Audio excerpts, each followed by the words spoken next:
10 and 7 averages, that's how he wins the day. Sniper like indiscipline, his focus never fades out. Moving avaricious, crossing, clearing every single doubt. Talisha the professor, classes in, no ego, no pride. Icy is the concept, hunting liquidity on the side. I'm a constellation. Talisha the professor, in no ego, no pride. 10 and 7 averages, that's how we win the day. Sniper like indiscipline, his focus never space where we strike. Professors got the clearing every single doubt. Talisha's like Rams the mastermind, analyst of the whole trace. 20, 50, 200, 9 EMA in the space. RSI, divergence, volume, divergence. He spots it all. Stacks of confluence high, watching every giant fall. Snipers HQ, where we calibrate the soul. Snipers HQ, where we calibrate the soul. Snipers HQ, then we tally back the goal. Confluence rising, look at how the level stack. Sniper discipline, never looking back. Snipers HQ, stay focused.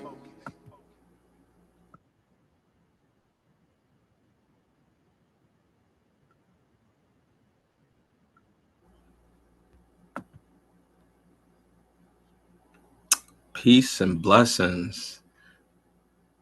Good afternoon, everyone.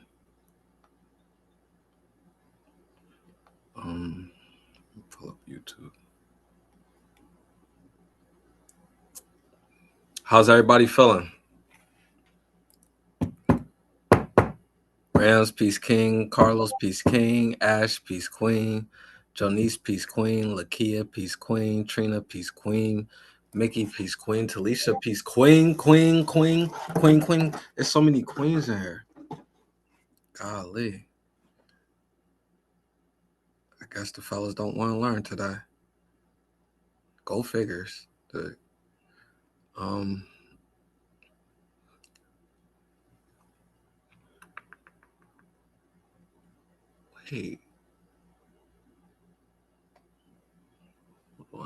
Hold on.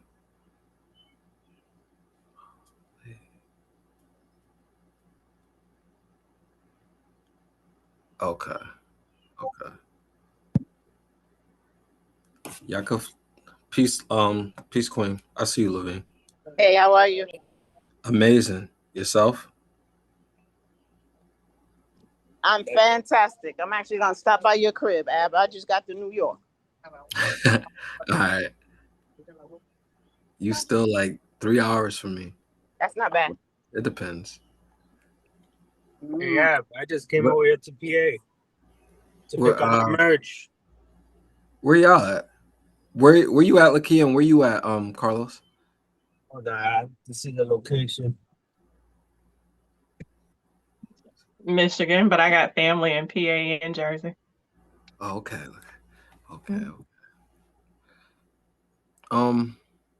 Levine, where you at in New York?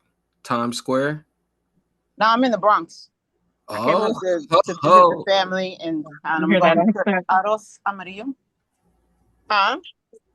I heard that accent when you said you were in the Bronx. Yeah. Okay. I thought I was gonna be later because I just got off the road, so I gotta give me something to eat. Got it.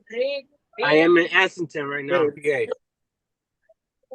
I never heard of that. Ashton. I'm in the office of where I work at. I'm gonna go back to New Jersey right now. Mm-hmm. Okay. Carlos, you from Jersey too? Yeah. There's a few people in here from Jersey. Yeah. Shout out to Jersey. All right. So we got some more people in here, so we're gonna get started. iPhone, peace and blessings. AV, peace king. Okay, peace and blessings. Let me share my screen and we can start. We're gonna go see what's going on. A little recap.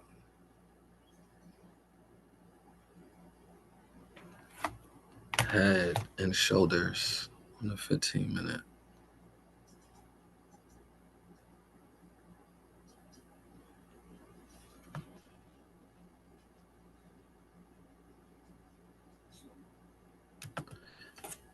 Okay. So yeah, we can a retest right now down to the 20 probably.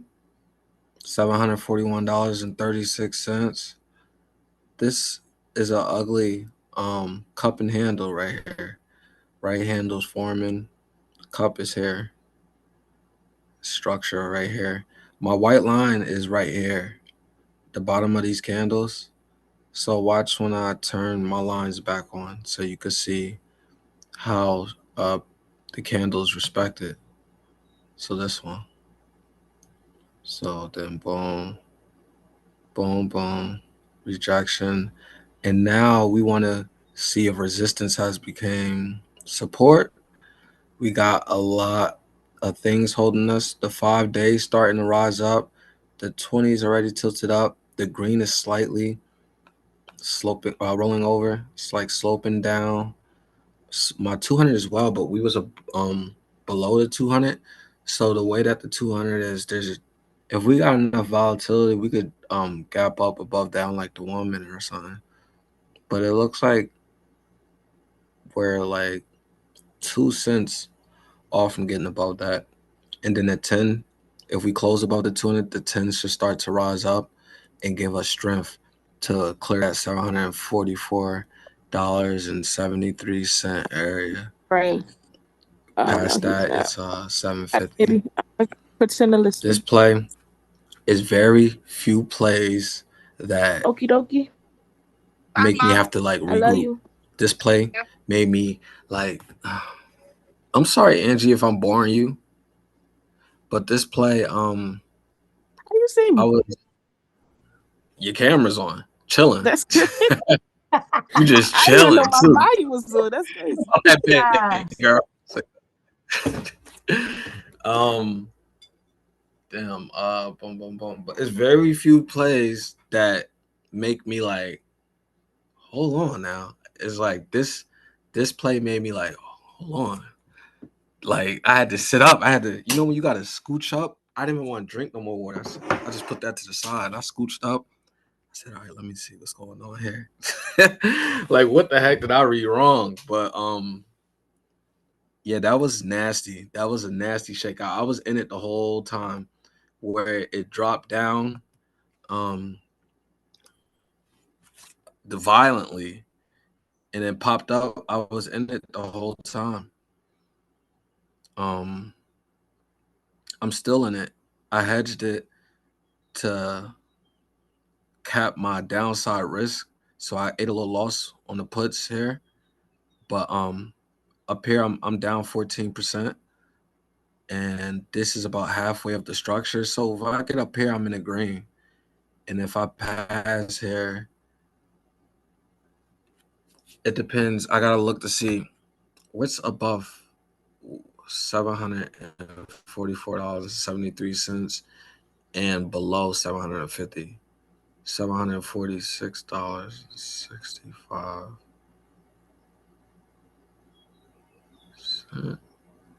So $746.80 is another target. So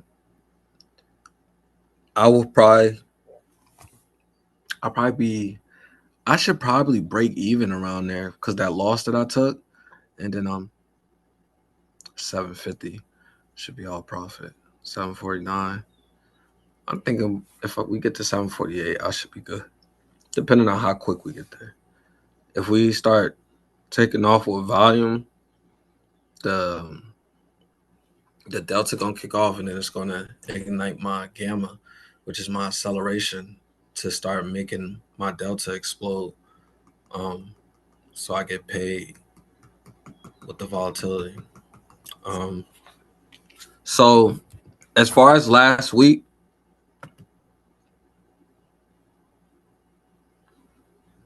so one thing that I do, well, I'll talk about when we get there, but who can tell just as soon as you drop down to the chart, I'll take off the lines and stuff so you don't got no excuses. Who could tell what pattern are we potentially forming here? So who recognizes a potential pattern here? And if they do, what is the name of it? Head and shoulders. Hey, let's go. That is correct. So it is a huge head and shoulders forming here on the daily. So we got to break $723.73. But really 720. 720 is like they're literally they're stacked at that wall, that put wall. So, but really we need to start to invalidate the structure. $723.73. We need to take that out in order to continue to the downside. Right here, the body of the candle is what I'm using as my resistance. $748.28. So I was with that 748 that I was saying. 748 is probably where I'm going to start to scale.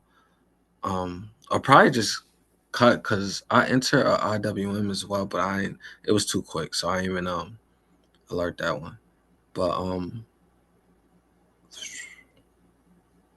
748, I'll probably let SPY go and see what IWM could do for me. Because if we crack that 750, this thing is going to squeeze hard. But right now, we just need to get above the 743. We had a very volatile week. As you can see, this nasty candle right here. But it's not always, but 70% of the time, when you just rush down like that, it's a fake out. When you crack through the support resistance, we cracked through it, we popped right back up. It was a fake out, and now it looks like $748.20 to $749.65.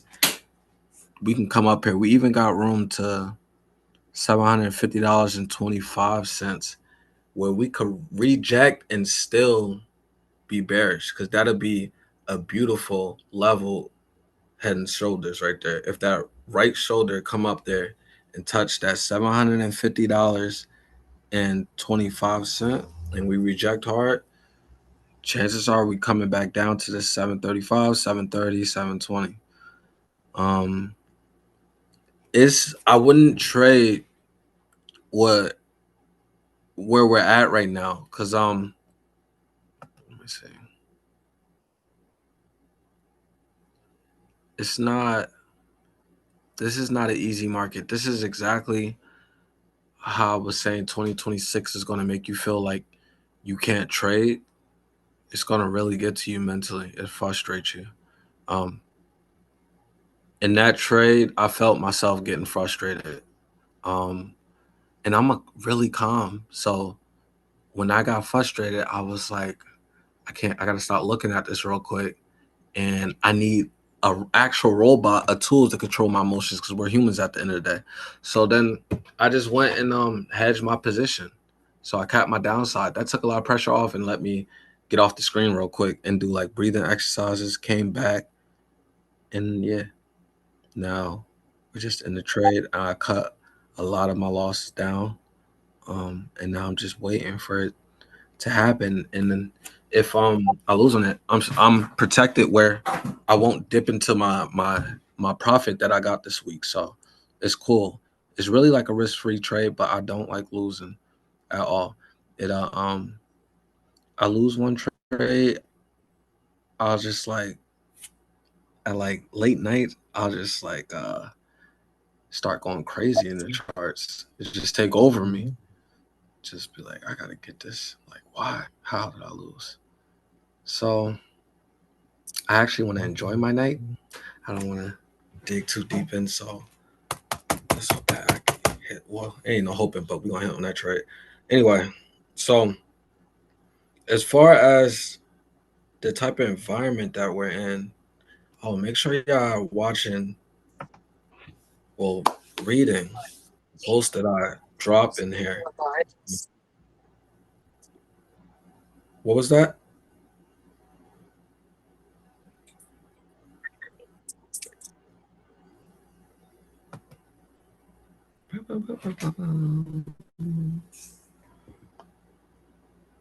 Oh, I hear that wind. We getting a little rain about to come through. The 21 MA starting to form on SPCX. I thought my laptop was tripping, like it put its own horizontal line or something. What time is it? 1:52.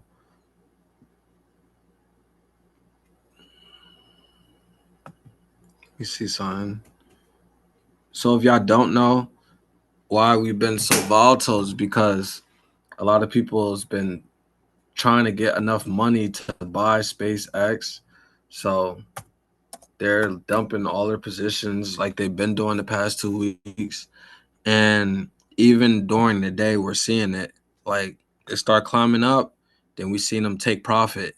And they took profit at about, I seen it go up to 163, 164. That's when they started to take profit, and it dropped down to 154, 155. And it's building structure. So I ain't gonna lie, this thing right here is, we're gonna have to give it time. So, right, yeah, this thing right here is forming structure. It's not just going crazy, like exploding. It went from 150 to 172, but it's been building structure. Candles bounce off candles. You got like steps here. Boom. One support. Boom. Two support. Boom. This was confirmed support. $167.75. 70 cents. Now you consolidate and building more. Consolidation is a beautiful thing. I don't like when it happens. I like spotting it before it happens. So it's building liquidity up here at the resistance, and the more it consolidates and the wicks is pushing up more from the bottom, the more liquidity it has to snatch and really run up hard. So right now it's looking good. It's looking good. Look at this 30-minute. We can even anchor it real quick on the first 30-minute candle. We can go to the 1 minute. This is an IPO, so this is nice. So we can go right to the IPO candle, right on the first minute it ever traded. And let's see where buyers and sellers are at. Buyers are way in control. But this is still far down here at that 165, so still got to be careful. It could come down here. This will be a beautiful retest, and then it could break ATH all-time highs. Y'all already know I've been kind of updating like a lot this week because it's been crazy, but the macro's been hot all across the board, like meaning not good for the economy. It's slow growth that it's pointing to, and then that's stagflation, and then deflationary recession is another one where it's we got a lot of pressure on our economy, not market, but economy. So it's not looking good out there. And if you want to be a genius and try to like short this, you're gonna get smoked. And it's all scalping. If you want to get in puts, scalp. But it's so volatile today where I didn't even want puts. So let's see what happens. We're trading in a range and we're trapped between my AVWAP and my 5-day, my 100, but they're trending up though. So that allows room for this squeeze to happen. That's a head and shoulder. I mean, you could call it. I don't know. It looks like a cup and handle. I don't know. I mean, it's a cup. It's a cup and handle. It's just a abnormal looking one, I should say. So we're only a few ticks away from this AVWAP putting pressure on it. The 10-day still sloping down, so we might just range. Overall, we've been seeing oil get smoked heavy. Not a good sign. Fast and heavy. Wow. Are we stabilizing? We're at $83 a barrel, so we cut off a lot. This gives it, it lost 100 day. It didn't close yet, but this thing, oil is like you never want to trade oil directly. 75 it could come to and still pop back up viciously.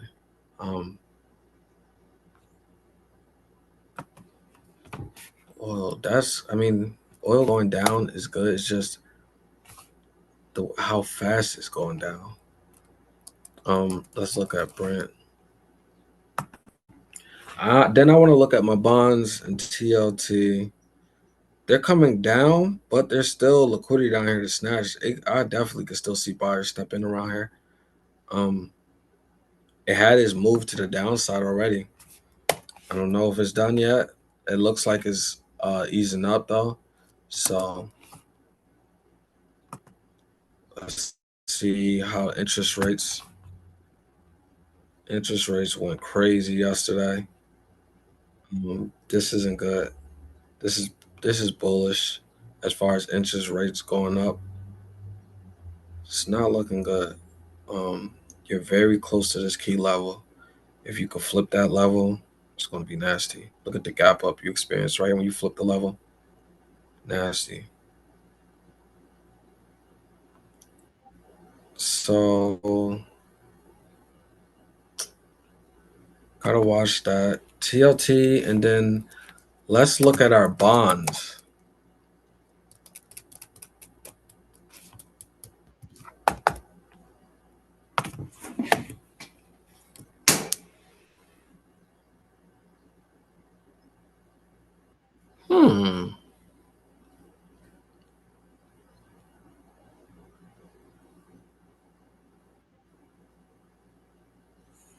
So this is our 10-year. It found some buyers down here. It can reject up here, but we have to see. It's not falling apart yet. This we have to see. Something could happen that could make us push up into these moving averages. And if we push up and close in here, this quickly changes and it will rip up. I'm seeing buyers step in where they need to step in, so that's not too good for the economy overall. Where it's like building structure right now. And here, same thing, the 2-year. And the 2-year looks stronger. It looks like it's going to go up. Let's check our VIX. Overall, it's a volatile market. It's a market that makes you second guess if trading's for you.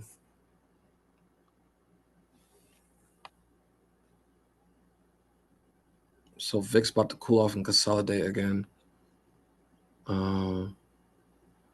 We got a lot of data out. We probably consolidate. When's Monday? Ooh, Monday is the 15th. So yeah, it makes sense.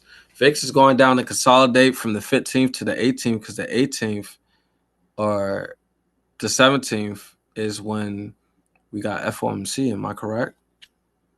With Walsh. Let me see. Let me double check. June 17th. FOMC. Yeah, that's right. Okay. So looks like we're gonna consolidate after today, and then that after Walsh get out whatever he have to say, the trend should be the trend because we got a lot out the way, and then we'll get a cleaner price action. But honestly, let's see, we might sell off with Walsh speaking on FOMC. So if he does, depending where we're at when we sell off, it's going to be nasty. All right, Talisha. And our daily did You flip back? bearish the other day. Yeah, I'm back. Our SPY, the daily trend Yes. flipped bearish. So the weekly trend is still very strong. Like you have to go all the way down to 629 before the weekly trend flips, because that run up was so steep. But we are bearish on the daily and the 4-hour. So it's definitely feeling like this is just a pullback inside of a shorter term bearish trend. And we'll go down and retest some of those levels Ab shared. That's all I got to add because you covered it all. Definitely a scalpers intraday trading territory. I still don't even trust, Ab and I both in Rams, like barely trust swinging right now. So you'll see a lot of our trades recently have been a little bit shorter term unless we're adding to buy and hold or some more macro plays. But it's still just, for me personally, it's just not trustworthy just yet. So I've been playing very short term intraday scalps until I see some clear direction. Mm-hmm. Okay. All right, we always on the same page. Is Rams?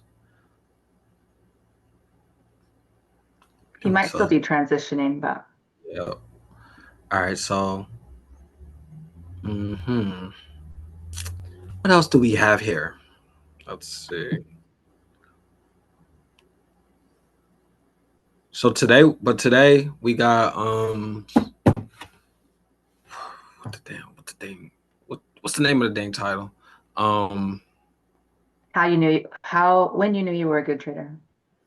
Exactly. So we'll be going over when we knew we were good traders, and then the Fibonacci entry and exit blueprint, and some Q&A after. Yeah, so right now,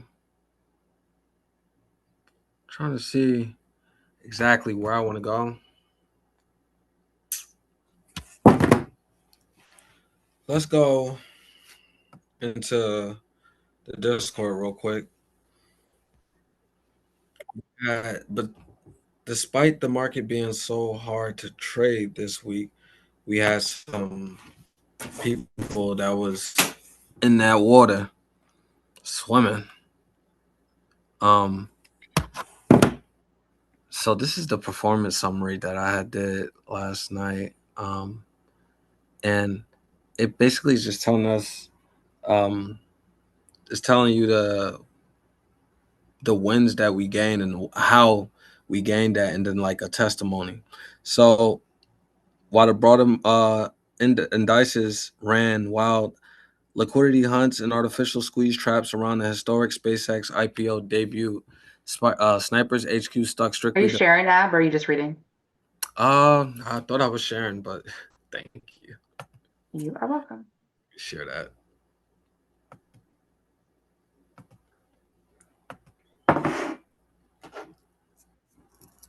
Where are we at? I gotta get off this. 740. 741. 741, really. It's trying to break 741 right now. Nasty. Yeah, it's gonna play game. Oh. All right, but boom. So Snipers HQ stuck strictly to mechanical institutional rules. We do not chase green noise. We trade mathematical imbalances, and our community clean swept the options chain. So I gave out a few plays that hit this week. Rams gave us a swing that hit this week. He'll speak more on that when he hops on in here. And Talisha went crazy with her 0 DTE, her day trades. And okay, bet. So, and then we had Jordan. I decided to post these because of what they said with their wins. It's not just like showing off their wins. It was powerful. So it finally hit me after Friday's Zoom. I took profit. 80% of my losses are holding on my way to 80% of my losses he's holding on way too long. Respect the gains is real. I hear you loud and clear now. So I like the feedback. I like where his head is at with that play. So that stood out to me. And then Sean, it was everybody after we said to don't be scared to post your wins and your losses. So Sean, this is because of you all teaching and connecting with us. He hit a 0 DTE IW and put from 0.23 to 0.60 and scaled out of the SPY 730 put perfectly. Keep up the work and we appreciate what you do. Here we go. SPY back into this funky range. Pat, following the framework line by line, holding long-term assets safely while stripping premium on the intraday volatility flushes when the system triggers. He went crazy on the clove, 144%, basically 145% hit on that. Sean was at 230%. Jordan hit 105, a 96, and 120%. Man. Angie, followed my rules, got in at the right place, scaled down correctly, and exited at my indicator. Who's your indicator? So she hit 47% and 96%. Y'all out here going crazy. So shock tracked the put wall to the previous gap down on gold, brought a put at approximately 4,160 and exited at the gap. And AV extracted cash out of the XLE call blocks effortlessly. And we got 136 on that. That's so dope. What was that? I said that's so dope just to see everyone winning. Words, facts. And I like seeing the plays that's your own plays. That's what's dope about it too. Just seeing like y'all fishing for yourself, like Angie, because I know damn well I ain't trading no Apple. So that's good. I know Angie always out there fishing and stuff. So that's what we need to do, not depend on each other. But when we do get together, we can all see the same thing. That's powerful. I'm going to. How'd you get your background red? Chill. Man, you always be having new stuff. Tranquilo. Relax. I can't give that intel. That's confidential. That's for like unbelievable. Don't even worry about it. I don't even want it. Don't even worry about it. We're not worrying about it. So the next topic is liquidity evaporates across all fronts. Rams, are you like sitting there? You ready to like you holding yourself back? Is it one of those? I am holding myself back, but go ahead. Oh, all right. So you good? You in the chair? Yeah. I'm in the chair. I'm in the chair, ready to go. I know you are. I know you are. Rams like every time I think of Rams, I think of DMX had this dog called Boom. When he hold it, every time he hold it, that thing ready to go. So Rams be like, we gotta hold him back. He just ready to go. I know when you let Rams go, it's like it's over. It's time to lock in. So hold on real quick. Pit bull. For real, he go crazy. So we do have to pay attention to Dow dropping so viciously, but it did bounce back. Because we want to crack 50,200 that level, and it did. It like sliced right through that level. Look, it dropped all the way down here, way below 50K. And then it got a nice pop back, but now you're seeing weakness again. But if you're looking at the X post, I've been trying to make this easy for you guys. Again, that's why we're a good team, because I don't think I was telling Talisha and Rams, I don't think sometimes like too much into some of the ideas that I got. I just be like, boom, boom, boom, like ready to put them out, and then they might see something. They might find a way to put it out in a clearer way. So, long story short, I started adding visual. Where am I? All right, almost everything. I started adding visual things, so you can understand really without like when your eyes could see something visually, you can understand it. Once you read it, it's just you get that aha moment. So, and this is a thumbnail, but it has literally everything. We talked about this last one, so I'm not gonna get back into this, but I just want you to know what the reason why I'm bringing this up, because you might have seen that drop and thought, okay, we're gonna snap back into it. However, this timeline is still going to play out like this. It could probably take a month out, but there's no way we're going to skip from month 1 into month 5 unless it's like something like really catastrophic happens. But long story short, the algorithms that's going to be triggered is designed to do this. We're going to go up, run up, and then sellers going to meet us there, and then we're going to fall, and then we're going to get another bounce mouth. So right now we got that high up, and now we're falling down. And we're getting relief rallies because we're falling so hard. And then month 2, you're gonna think, all right, this is the bottom, which is July. You're gonna think this is the bottom. We rip up, rip up, rip up, rip up. Phase 3, month 3 hits you. Then you like, all right, now we about to sell off. Cool. Month 4, you already tapped out. You want to by September, you're not gonna want to be a trader. You'll probably be like, I'm just gonna do shares right now and miss out on your opportunities, but you still will have opportunities as long as you take advantage. But it's going to get your mind there. I'm just trying to tell y'all so y'all know before it comes. Once September hit, it's going to really exhaust you out. You might not have that much left in you. So if I tell you this, you'll be like, oh, well, he tell us September. You'll be more prepared. So August, you want to like really start working on your mental. If you got anything going on in your outside life, don't even trade, because you can blow your account with this distribution, that's this liquidity like vacuum that we're experiencing. So September is when we crack, and then October it can get really, really ugly. So this is the last thing that I just wanted to show y'all before I give it to Rams or Talisha. But yeah, don't get chopped out this summer. Don't get chopped out this summer. That's what it's going to do. Nasty. Oh, my bad. I was looking at on my phone. Good, Rams. Hey. What's going on, Chop? Man, you know what it is? Healing, doing amazing, phenomenal. Nice. How y'all feel? Y'all all right? Yeah, amazing, my brother.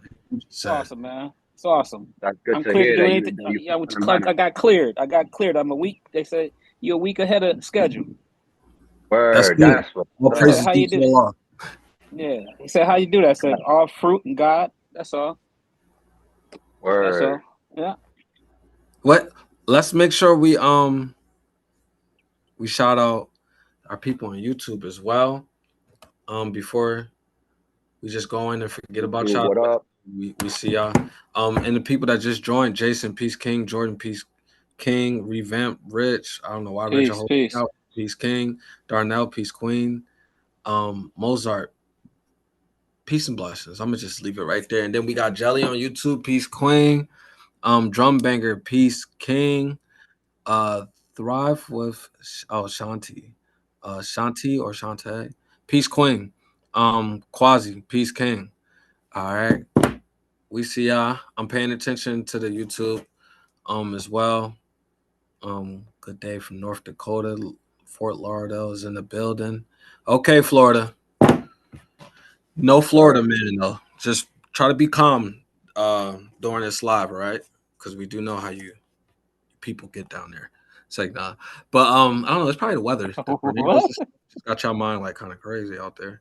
Y'all be fighting with I never seen nobody wrestle an alligator till I seen a video of somebody in Florida. Anyway, all right, Rams, you can go ahead, bro. Yes, sir. All right, guys. What's good? Pardon my lateness.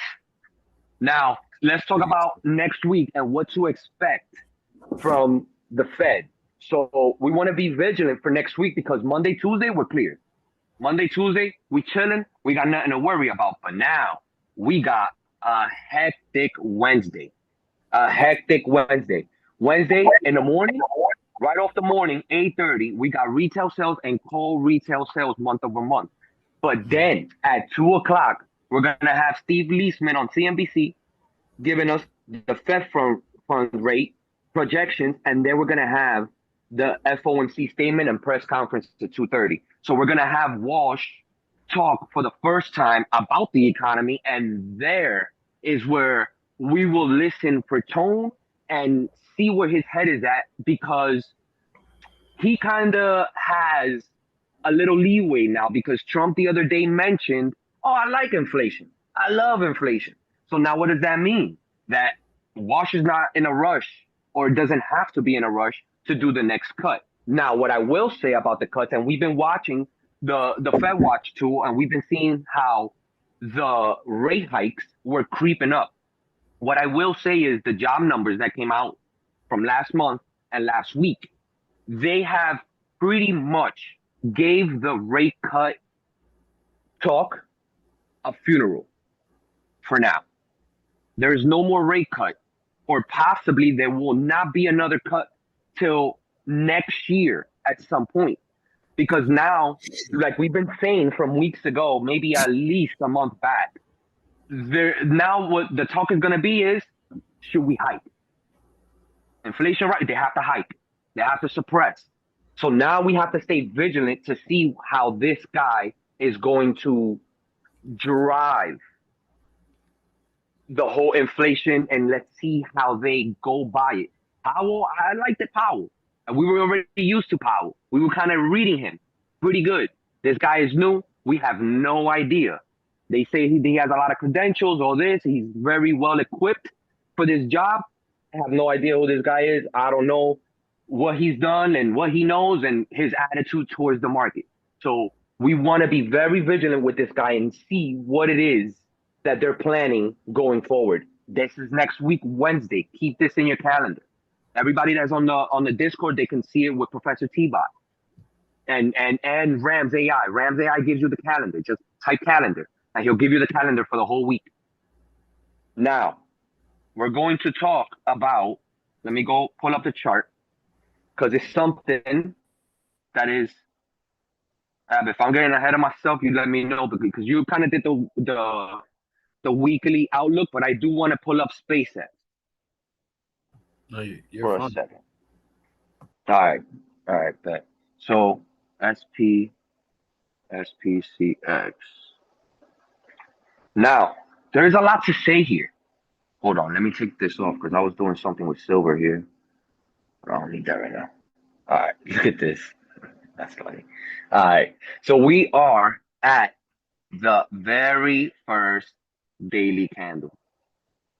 What the hell? Okay. We are at our first daily candle here. Now, guys, please, as tempting and as good as this looks, SpaceX is finally public. Elon, all the rockets, they recycle themselves, all that. Okay, that's great and all. But we have to understand this thing, what they're doing here, this is not fair. When have you ever seen an IPO have Mag 7 numbers? When? Google earned the right. Meta earned the right. Tesla earned the right. All the Mag 7s, NVIDIA, all of them, they earned the right to be at the market cap that they are. This valuation here, this valuation was valuated at like 75 billion. I don't want to butcher the exact number. That is crazy, guys. It's crazy. This was propped this way. Now, next week, what's going to happen? The ticker, see this, is SPCX. Next week, they're going to drop the double leverage ETF, which is going to be SPCF. Be careful. That is, you lose, you're losing 3 times worse. You win, good for you. But what's going to happen is They gave a lot of market share to the SpaceX employees. All those people are millionaires right now. When the lockout period expires, this has no choice but to tumble. Has no choice, because that's going to be millions of dollars of people that did not expect to ever even get that.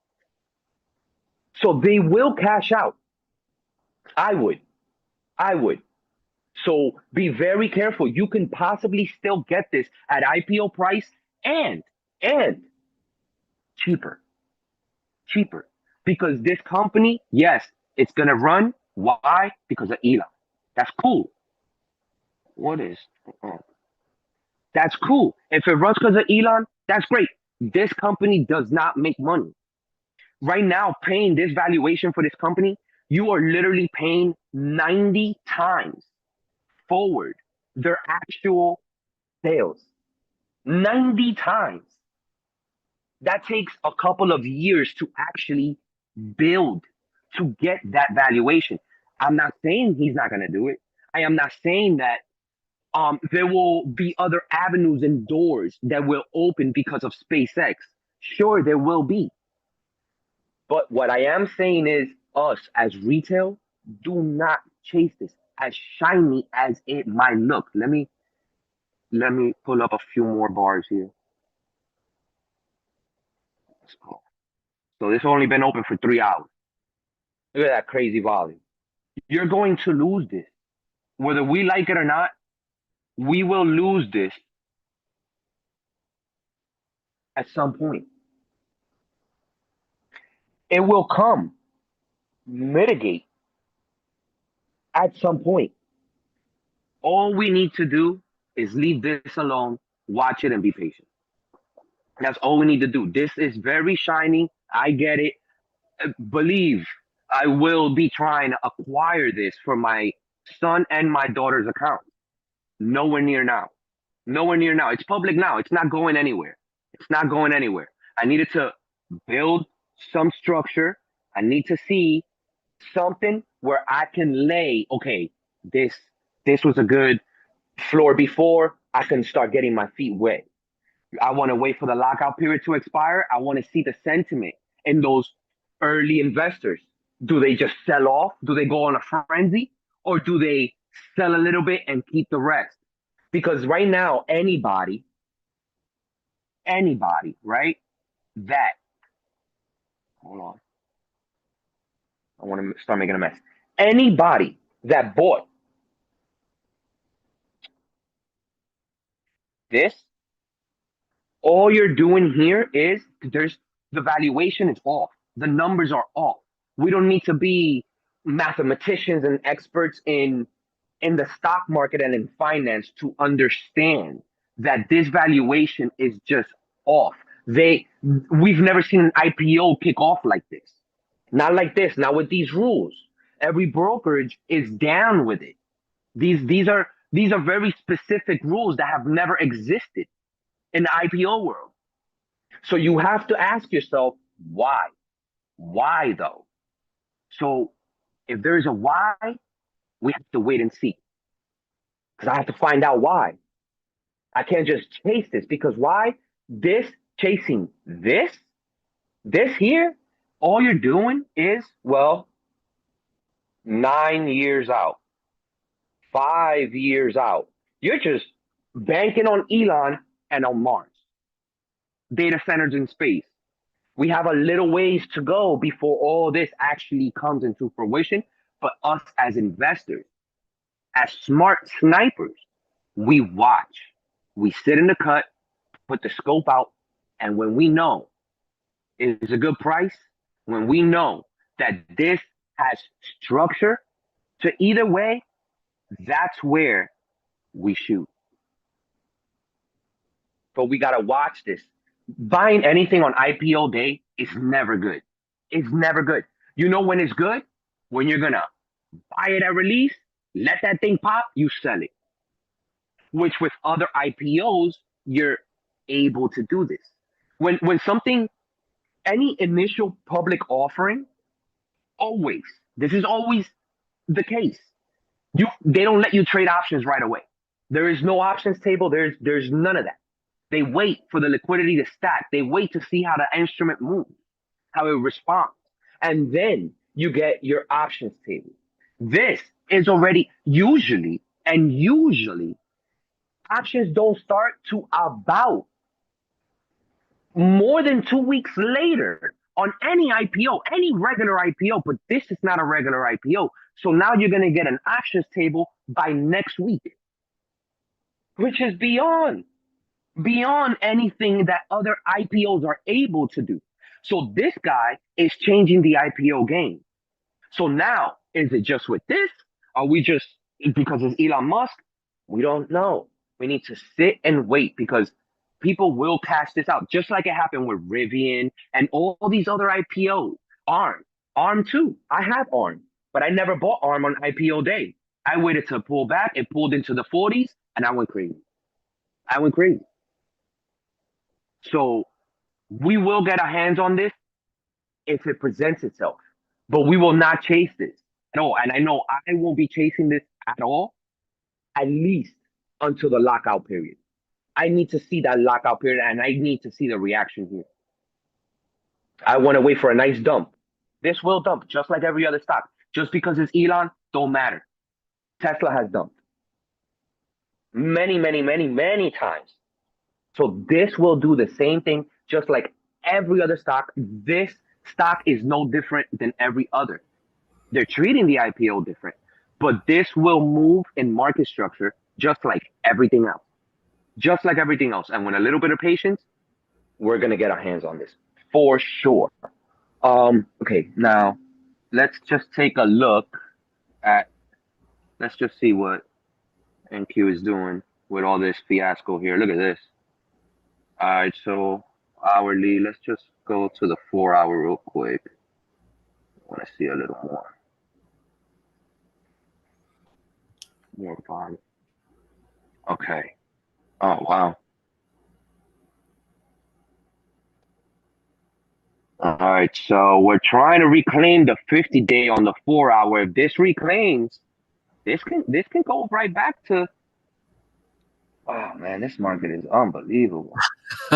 Unbelievable, dude. All right, so, and look where we are. I mean, we crossed my biggest volume node here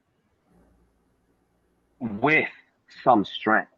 We've creeped up there with strength. Right here. Did we get some type of news? Right now? Yeah. Is this moving crazy? Yeah, you see I don't have the news on right now. I'm looking at the 5 minute. A lot of volume just poured down. Let's see. On NQ? No, I'm looking at SPY. Oh, okay. But okay. NQ is moving as well, though. You know what? It's not moving because I got the 4 hours, so this moves a little fun. Damn, bro, I hate when my trading view freezes. All right, let's go right here. We'll see the move. I'm not seeing any news like that just happened. Well, as far as the news, they said something in the news today about I posted it on earnings and economics on that channel. Oh, I meant like right now that caused this, that's causing the spike. Supposedly the news, I don't know if it was CNN or somebody, they were saying that Iran wasn't down with the proposal from yesterday, that whatever, but supposedly, and I just say supposedly because I can't prove this stuff, but Iran did a statement that said is on go. Everything's good and on go. So let's see. That was around here.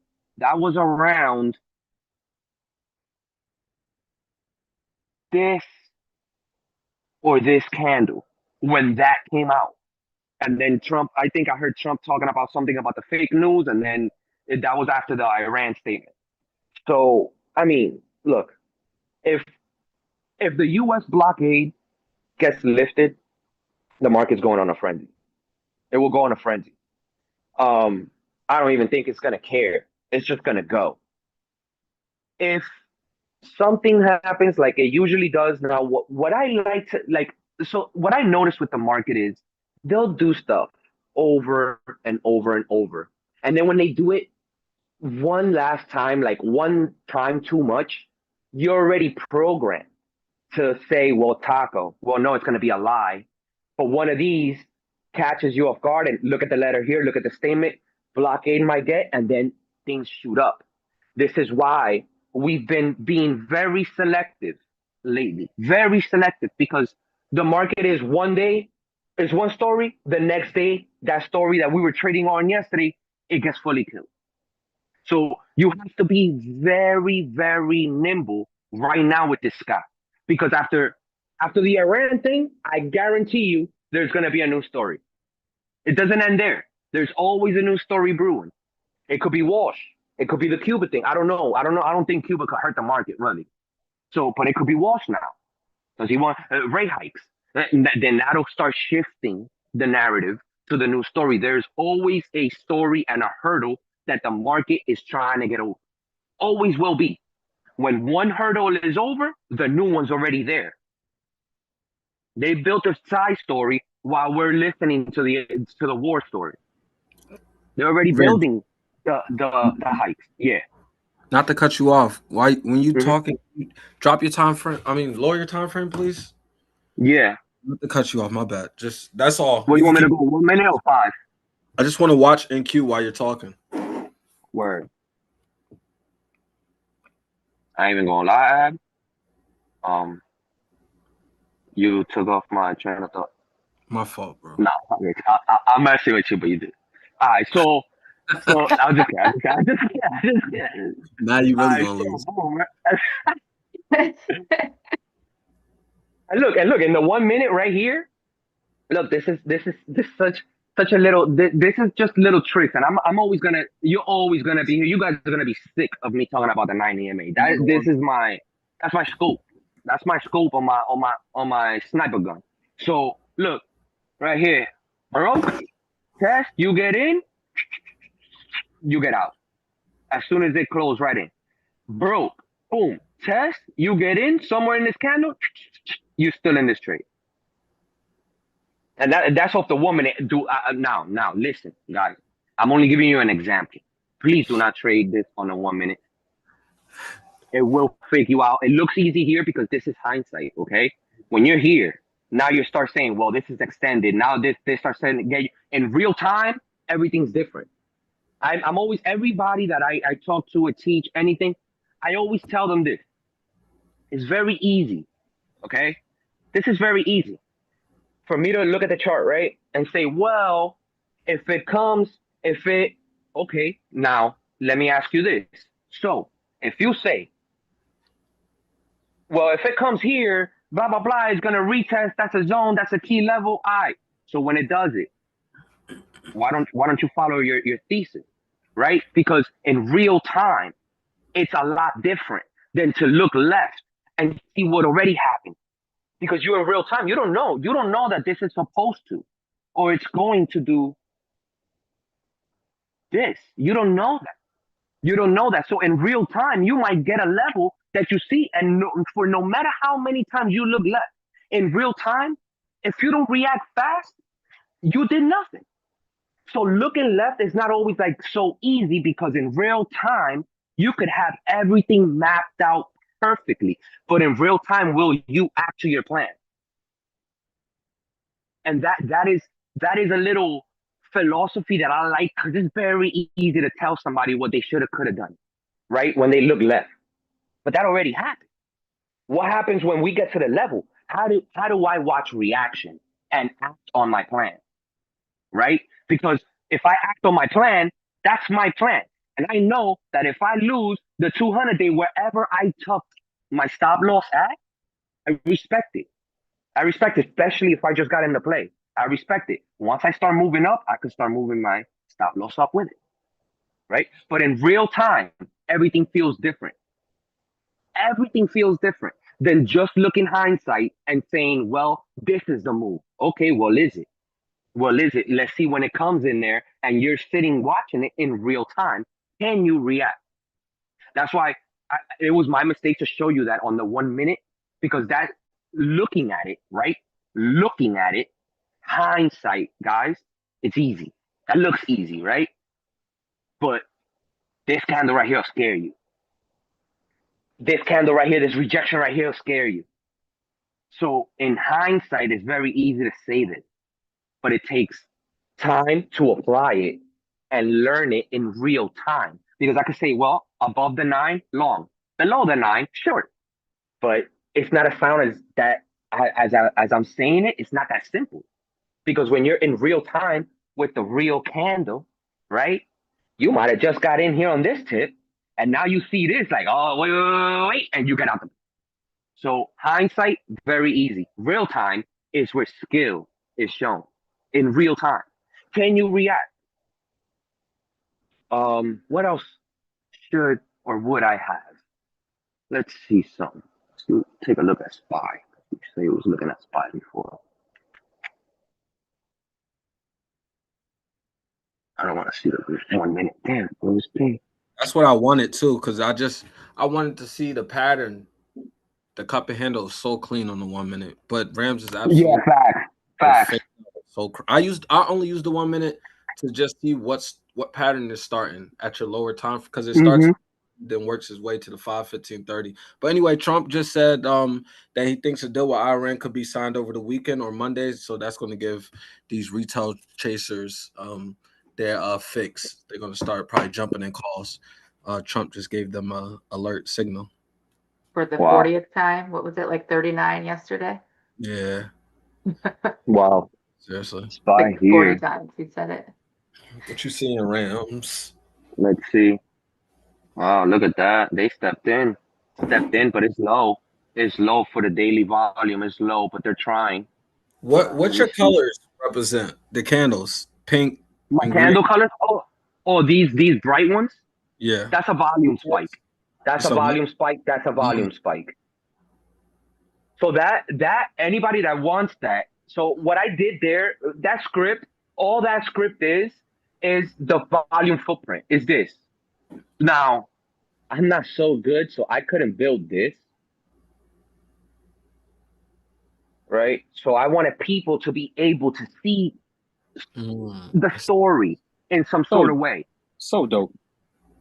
Yeah, so I wanted people to be able to have this, because TradingView, they keep this in the before last tier and the last tier, which is I don't know, it's over $500 a year, I think. And I think it's like over $50 or $55 a month to have this type of chart. So I was like, you know what? A lot of people are not going to be paying over $50 a month to TradingView, because you could do a lot with $50 a month elsewhere. I'm not only referring to trading, but $50 can go a long way for a bill, your cell phone, any regular life things. $50 can buy you lunch at work, the 5 days of work. So I always think about things like that. Like I always think about like, damn, but what about if people don't got the money for that? How can they do it? So some things are like exclusive for people with money, but why can't we have that same stuff for the people that can't afford it? Right? So, it's all a money game. It's a dirty game. So I try to help as much as I can. So now if you look, the ones that are highlighted, it's, if I were to do this, that's all in this script. So I did a 2-for-1 in that script. So you see, once I take that off, you don't see the spike. The only way now you will see the spike is by actually reading the deltas. Is this your volume trigger indicator? Not this. The other thing that I just took off, yes. Now look, I'm going to take off the volume footprint. I'm going to just go back to my regular volume candles. And then if I put my indicator on, this indicator is the volume trigger, which is your volume footprint. It's going to trigger, it's going to light up those candles that had a volume spike in it. So you'll see the volume footprint from the light up. And then also you have, I did this a while back when we were all like happy in the Patreon. I did this a while back because AB was real big with the 5-day and like, yeah. So I made this with all like the moving averages. So, and literally you can put any moving average you want here. This one here, this is the AB special. So if you put this, the 5, the ab special 5 is gonna come out. So if you take that out, then you're just gonna have your regular 5 and all of these. So then you can have a number 7, which will be abs 5 in there. But along with this script is the trigger, the volume trigger. So now I know what candles, when they light up, I know volume poured in there, like big volume poured in there. And you'll see them often enough. So you'll know, like, just because it's green, don't say, well, this spiked down and I'm gonna go down. You got to be quick because, see, this one spiked up. This could just come right here and go down, right? But it gives you the action. It gives you, oh, somebody was there. Okay, somebody big stepped in there. There was conviction there. Because remember, even in something like this, you can say, okay, maybe they tried stopping volume, which is something we're gonna get on. It's something else that we're gonna learn in the very, very near future. So now, stopping volume is, think of like a Mack truck or one of those big trailer hitches, right? You can't just press the brake and the thing just stops. It stops gradually, right? And if you press the brake heavy, it's gonna stop crazy. So the trucks, they stop gradually. It's the same thing with a stock. If it's going down too much, you'll have a buyer step in and stop a little bit, and then again, and then they're trying to pump the brakes, and then boom, and then it goes. So that is stopping volume. This is not the greatest example, but somebody here heavy stepped in from this wick. Somebody stepped in there. They brought it a little bit down, but you see the shift. You see the shift in sentiment, and then whoever it was stepped in, took it. They took it. So does the candle light up real time, or does it light up after it closes? It lights up in real time. Oh yeah, in real time. Okay. So you'll see it like this. You'll see it right now like this. Like, well, okay. So we're gonna talk about the play from yesterday, and it actually. I was listen when guys. If I give you any play, you best believe I am hawking that thing. I am hawking that thing. I am gonna try my best every single time for you guys to not lose capital. We will lose. There will be losses, but you can best bet and guarantee that I do follow my stop loss rules and I take quick losses. It's quick. It's quick. We rip the Band-Aid right away. We don't sit and wait. We will reposition. We don't use sit and wait. We reposition. Yeah, Rams. So that's what I need, Rams. You make me jump out. So yesterday, look, I saw the letter come out. The other letter from Iran came out yesterday that they sent, and I already knew that smelled bad. I was like, wait a minute. Trump's been talking that we're gonna bomb him all day long. He's been making noise all day. All of a sudden, after midday, we get a letter from Iran with negotiation, and I was like, uh-oh, this is not good. So I had the chart on. If it's a live play, guys, I got a bunch of phones on me. The chart is up. It's always up. Always. How many phones you got, Rams? I got 4. No. So boom, right? So my chart was up. I'm watching this all day. We were doing great. Letter comes out. My alert was on. I already knew. But the candle went from this, right, to the color. As soon as that lit up, I already knew we were in trouble. I let it be for a few minutes because you have to watch the price action. You can't react. You have to watch the reaction and then you act, right? There's a difference. There's a big difference. You don't just say, well, boom, and I'm out. No, because, okay, this spike, but at the same time, this spike here still has more sellers than this. So here, they could either stopping volume here. Let's hold the floor here. We just set a floor. Now we can retest while they're accumulating and then go. So that's how they work. That's how they work. Don't make a floor. Don't make a floor. So just only because you see this doesn't mean it's a squeeze. But when I see this and it turns into a Maribozu, and then the first one opens and it comes down and it starts to reject right away, I already know the deal. I've been in this before. I know the drill. I'm out of here. I'm going to wait to see what happens. If we would have waited yesterday to see what happens, forget it. Forget it. We would have been in a massive drawdown. And when you can catch, if you're in any play, you should be able to be, you should be available for that play at any given time. If you're not available to see what's happening with that play at any given time, you shouldn't have jumped in there, because you have to keep your eyes on your money, on how that money's working. If it's a long leap and everything's going great, okay, you can skip a day, but you got to be knowing what's going on with the market. If you don't know what's going on with the market, and you don't know what's going on with the chart, and you don't know what's going on with your play, you shouldn't have been in there, because you might check on your brokers tomorrow and you're in deep red. Any live play, I'm not talking about shares, options. And options, you have to watch it, because what happens is, and I'm gonna elaborate more on it, and I don't want to. You know what? We'll bring that. We'll double back on that. Let's continue, and we're gonna, because that's gonna be part of the special topic for the day.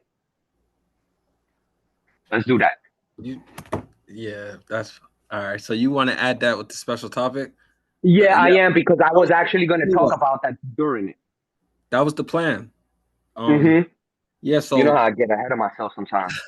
We know. But so what's amazing is that when I had asked Talisha and Rams if there was any news come out, so I just want to say that price action really could tell you stuff a lot of the times, because I looked on the 15-minute and we gapped up to like $742.10 from $741, and it was almost like a 90-cent gap. And when I was watching on the 1 minute, though, it didn't gap up yet, but I seen the volume and what the price action. I was in the 1 minute, so it was dope that Rams went to the 1 minute. I was gonna tell them just leave it anyway, but I got to see the whole thing set up before the news was put out. But that was the news that I was asking y'all for. Now, come to find out, it was the possible deal over the weekend, and then I got something else. Lebanon is also included in the ceasefire between Iran and the U.S. But I just want y'all to know that price action really could tell you the news before it come out, and that's why I like to look at the 1 minute. It helps me spot things early before, because it's like when you got all that information and stuff, it's kind of harder to see because you got a lot to look at. But when you're on the 1 minute, I could just see it clear, because it's not, if that makes sense, it's not that much information in that one candle. So but it is easier to get faked out, like Ram said. But for me, it's easy to spot what the algorithms are doing, like not us traders, but how they structured together. So that's all I wanted to say. But yeah, so we'll talk about that play when we go on to the special. We're honestly there, right? Talisha, if anything she want to add about how your week went, Queen. Like, how was your trades? How you feeling? Let's hear from you a little bit. Yeah, I had a really good week. So I shared when I first launched my channel in the Discord. I shared that I had been paper trading for couple months at that point, and I went a little bit longer because Angie, because I really wanted to master the skill. Like, I really wanted to focus on my craft and as much as I can become incredibly tactical in my execution, like really developing the sniper. So we talked about a while ago how much of the job is the preparation. So I spent like 3 months just doing that, like just preparing, training, narrowing my scope, literally practicing my trigger finger, all the things. And so this week I went fully live again. The last few weeks I had been doing like kind of a hybrid live, some paper. But this week, Monday, I went fully live and I had my best week ever. It just has become so systematic. Ever. Like literally my best week ever. Like, that's what's up. So like, just thank you so much. Just really funny story. So like, my husband runs his business, and for the most part, like, he takes care of the household, and like I contribute, but he does most of it. And so like, just because this is how my sense of humor works, I went to the bank and just took out cash, and I was just like, You did what I said. You did what I said. I be Funny. doing. Just drop that thing on them. Like, yeah. What you said, Big Mama hit. That's just like, because like I never get to do something like that, you know. And I was just like, he'll get it. This is funny. And he knows my sense. I mean, it's been almost 20 years. He knows my humor net by this time. In my head, like I legit am like incredibly gangster in my head, and so I was just like, here, you know. And so anyway, we had a moment. It was funny, but it's been my like the level of focus and execution. I've impressed myself. I'm just so proud because I literally have approached this week like a sniper, and it's been so much blood, sweat, and literal tears over the last several months to get to the point where I'm like, I can do this. And so this week just kind of was a huge milestone in my trading journey, to be able to do it, to share it with you all, to continue to get coaching from both you, Ab, and Rams, and share it with the community in a way that was really special. So yeah, dope. man. That's a Yeah, beautiful. it was a good week. It was a good week. Yeah. Yeah. Hey, that's fire. Mhm. More people is gonna experience that too when y'all gonna hit all time. The goal is to hit all time highs on your account in 2027. Yeah. And it kind of, I don't know if you want to go into the special topic now or I can come back to it, but it kind of goes into what I was going to share for that anyway. So one of the topics we were going to talk about, and Gina had asked about this last week as well. Like, how did you know when did it click? How do you know when you became a quote good trader? And I say quote because good is so relative. Like some people will say they're a good trader if they're profitable.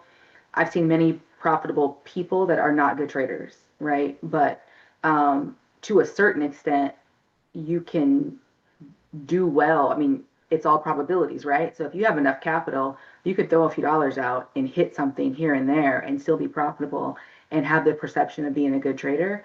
But I've seen that that's not the case, right? And one of the biggest things for me, and so for the longest time, I was tying my identity as a trader to my profitability and the percentages specifically. And it's a metric, right? Like you can't go too long not being profitable, or maybe it's not for you, right? Like, so it is a metric, but there's so much more to it because you're still dealing with probabilities. And so for me, like the light bulb switched when I started caring more about the journey than the profit.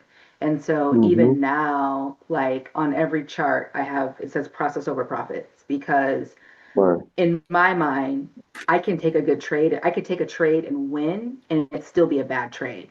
And that's when I know like I had shifted from just pushing buttons to becoming a trader, because if you can just hop in something sometimes and make a couple dollars and like have the illusion that you've made a good trade.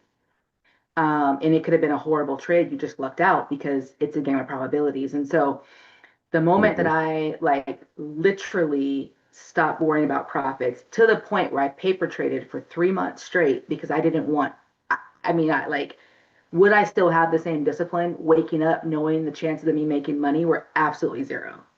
Like, would I still have the same? And I was still getting up at 4:30. I was still doing the same pre-market prep. I was still studying for 8 to 10 hours a day. I was still back testing and practicing my entry models and training my eyes to see the market in a way that was meaningful for me, when I knew I had zero chance of making a real dollar. And so my husband calls it like my Kobe moment, when it's like I'm in the gym before everybody else and I'm staying late, because I really wanted to become a good trader. And once that transition happened, where I'm like, I love the game. So like even now this week, like there were several days where I'm like, I don't even know how much I made today, because I don't care. Like I just love the game. I mean, I care. Let me not say that. I do care, and it's important. I don't want to make it seem like that. But I love the game so much that I'm like, I'm not letting the profits drive my decision making. And I'm literally at the end of the day looking, and I'm like, oh crap, like that was a good day, right? But I just love the game. I love being able to see what I see and execute. And once that shift happened, that's when I knew, like, when I had the same discipline paper trading that I am was able to show this week live trading, that's when I was like, okay, yeah, this is it's shifted. Something shifted. And I always reference, because Rams and I had a really good conversation a couple months ago, and he was like, how you train is how you trade. And I'm like, okay, so I can't, I used to approach like paper trading as kind of like, like this doesn't really count because it's not real. I'm like, no, this is my training grounds. This is where it matters most, because it has to be muscle memory when I open the chart. And that is the only reason I've had multiple 3-digit wins this week. Like, I mean, almost every day. I've been green every day. I've lost one trade this week. 2 trades, because one, I did not set my stop loss. It was good till canceled. It was good till day and it didn't trigger. So I had one systematic loss and one administrative loss. Yeah, I'm about to ask Alicia for like $50. She hit on the yeah. And I know that's not normal. It may not be normal. Oh, you know what? It might be my normal. Who am I to say it's not normal? I know that's not too common, I'll say, in the trading community. But I also know it's because like my muscle memory of what I need to see is so strong. And so it requires, like, by the time I get to the charts, most of my decision making is done. And I just have to see what I see and pull the trigger. And it's changed the game. It's absolutely changed the game. And it's been really cool because I can, like, I'm narrating what I'm seeing in my channel, and I'm letting you know my levels, and then I'm executing and I'm showing you the results. And so it is vulnerable putting what I'm seeing out there for you all to see, because there's always a thought of like, what if I'm wrong? And sometimes I am, but it's like Ab and Ram say constantly, it's like, it's not about being right or wrong. It's like, where's your scope? And if you don't pull the trigger until it aligns in your scope, it doesn't matter if you were wrong. You're not going to pull the trigger anyway because it didn't show up, right? So anyway, yeah. So that's when I knew I was a decent trader, is when I really fell in love with the process. That was good. That was very good. That was very good. You want me to go next, Ab, or you want me to roll off? Yeah, I just want to say one thing that damn, who said it? Jordan said it. Is Jordan here? Wait, what? It was Jordan, right? Yeah, this is Jordan's questions that we're still doing. Oh no, I'm not. No, I'm saying I believe it was him that said something in the comments, but I agree with him. When you speak about the charts, it's really like you're the preacher of the stock market. You know that, Rams? Hell yeah. Who, me? Yeah. You gotta stop saying people because you just got caught. You got caught. You don't be listening to me. You just be agreeing. All right? I just caught your ass. Yeah, excuse my language, but yeah, Rams, you're the preacher of the stock market, bro. Because I was listening to you break it down. I even did that hand thing they do when it gets hot in the church, when you like really bless them with that scripture, that holy scripture. I even hit them with that. My hand started, what is it, spear fingers, you call it? The ones with the daughters, y'all know what I'm talking about, the ones that cheer. Yeah, so I just want to say you're the preacher of the stock market, and I'm going to just take my loss on this call, and I'm just going to get out the market. This thing is crazy. I like that. I like that name though. Preacher of the stock market. Hell, y'all take that. Love that. Love that. All right. So when I found out I was hey, good looking out, Chop. Do you guys see me? Nah. No, we see you. Yeah, we see you. That's not a Make America Great Again hat, is it? We see you. All right. So when I found out, and shout out to Jordan for these awesome questions, because he gave us a list to work with. So that was really good, Jordan.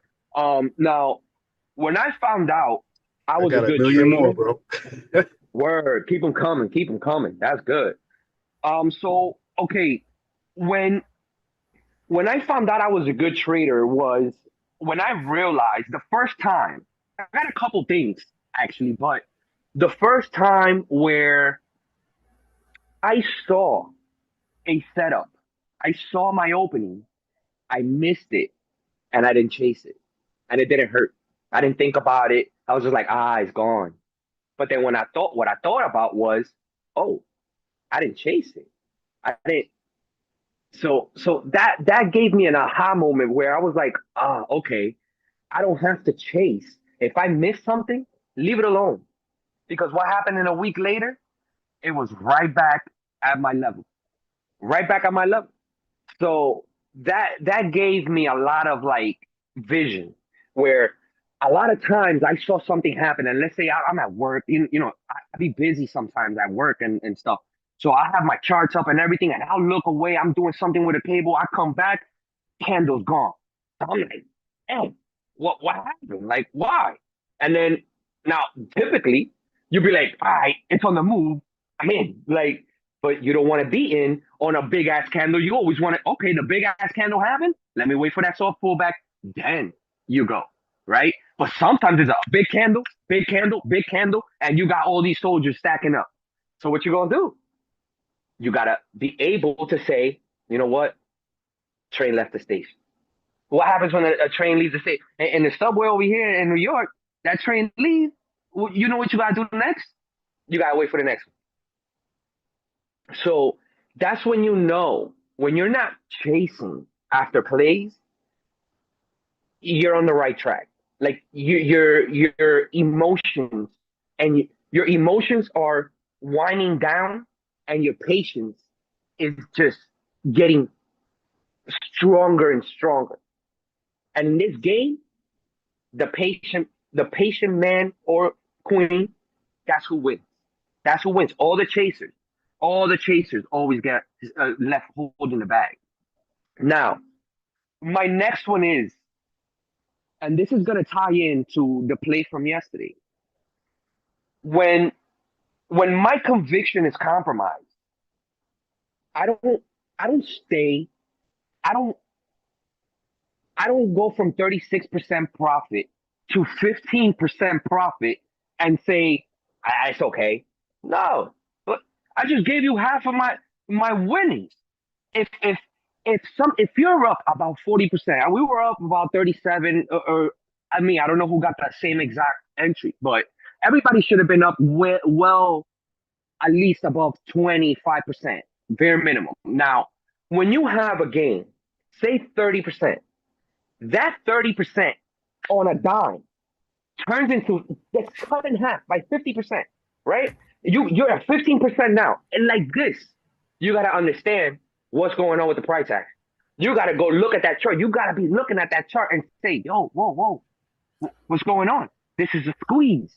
Am I going to partake in the squeeze and get squeezed out when I don't want to hold on to the losses anymore? Or, all right, I went from 37% profit to 15 and a dime. The thing went to 12, hopped back to 14. I was gone. I'm not going to wait and see. We ain't going to turn green to red and wait. We have till September, Ram. We have time. We don't do that. That time we had, all it represent was insurance. It was insurance. We was already up on the play. And that insurance was for the thesis to play out, right? So let's say we would have went through entry jitters, right? And you're chopping. So my stop loss was $4 below, right? Well, $4 above, because we were going down. We were on a put.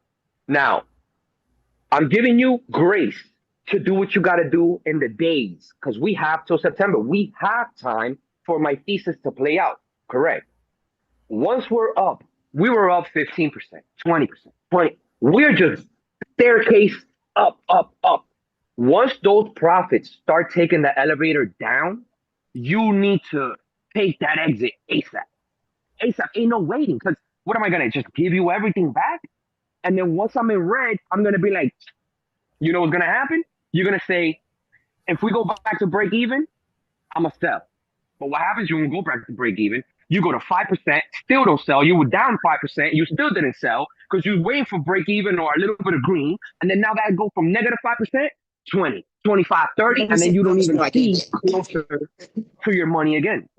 So you have to be very careful. If your analysis, always give yourself the grace to be wrong. We are always, all of us, every single one of us, we're going to be wrong. It's going to happen. But you have to understand and accept when you know that you're wrong. It was part of your plan. And then if your plan, you said, okay, my thesis invalidates here, and we get to that level, and you do not act, you're not respecting your plan. So then later you can say, you know what, if it does, you can't. You had a plan, you didn't follow it. There goes the fight. You know what happens to the fighters? You train, you drilling, and then you get to the fight, you don't follow the fight game plan, and you fighting the other guy's fight, and there it goes. You either get knocked out, you lose, you get watched. Why? Because you train, you drilled, but when it came time to execute, you didn't follow the plan. So what you do the plan for? The plan is there to be executed. There's no ifs, there's no buts. You might have a plan C, a probability C, but it's always for probability A to work. And what's probability A? For you to make profits. If the probability is not looking like you're going to win, I don't need to take the trade. I need to wait. It's very simple. So that also, when I realized that, I knew I was really on the right track. I was like, you know what? Play is dead. I'm gone. Damn, I already dollar down. That was where my thesis was going to invalidate. You know what? Negative 8%. I'm gone. I'm cutting the losses quick. You cut the losses quick and you let the win stack up. But if you sit on a drawdown, that drawdown can always get worse. And depending on the expiration date, depending on the contract that you have to be very careful in what type of chop do you sit in. You have to be very careful in what chop. Look, you got to notice, not all gaps get filled right away. Gaps get filled. Price comes back to mitigate. Yes. Does it have to do it right away? No. You know, a lot of times when something gaps up in the morning, if that gap doesn't get filled immediately, you go against the trend. You go with the trend of that gap. You don't just, let's try to fill because it gapped up, so it's got to fill. It doesn't do that. There's gaps in certain charts that have been at all-time high, and those gaps are still sitting there. There's gaps in other charts that are still at the lower lows, and they're still sitting there. Price hasn't mitigated yet. Look, Netflix just filled the gap. That's been sitting there. And it still has a little bit of a gap in the bottom to go fill. So you have to be very careful when you say all gaps get filled. All gaps get filled if price goes to them and price starts to mitigate around them. Till then, they are ceilings and floors. That's what those gaps represent. So when we took the SLV play, we were right under a gap down. That was my ceiling. That's my ceiling, right? So I'm using that as a ceiling. There's no way we go down with that aggression and you think you're just going to fill right away. We didn't fill right away. We went with the trend. The moment we see thesis is getting killed, you're stomping my profits all over. What am I going to do here? I can't wait. I can't wait to see how price is going to react now. I was already in green, damn near 40%. Now I'm down almost to 10. I'm going to wait till 0 and then? Nah, we leaving here with something. Because from 30 to 10, that's a big gap. So if you say, let's see what happens today, we would have seen what happens. And damn, AV, I can't, that you say you didn't get out in time. He's still that one really hurt me. That one really hurt me right there.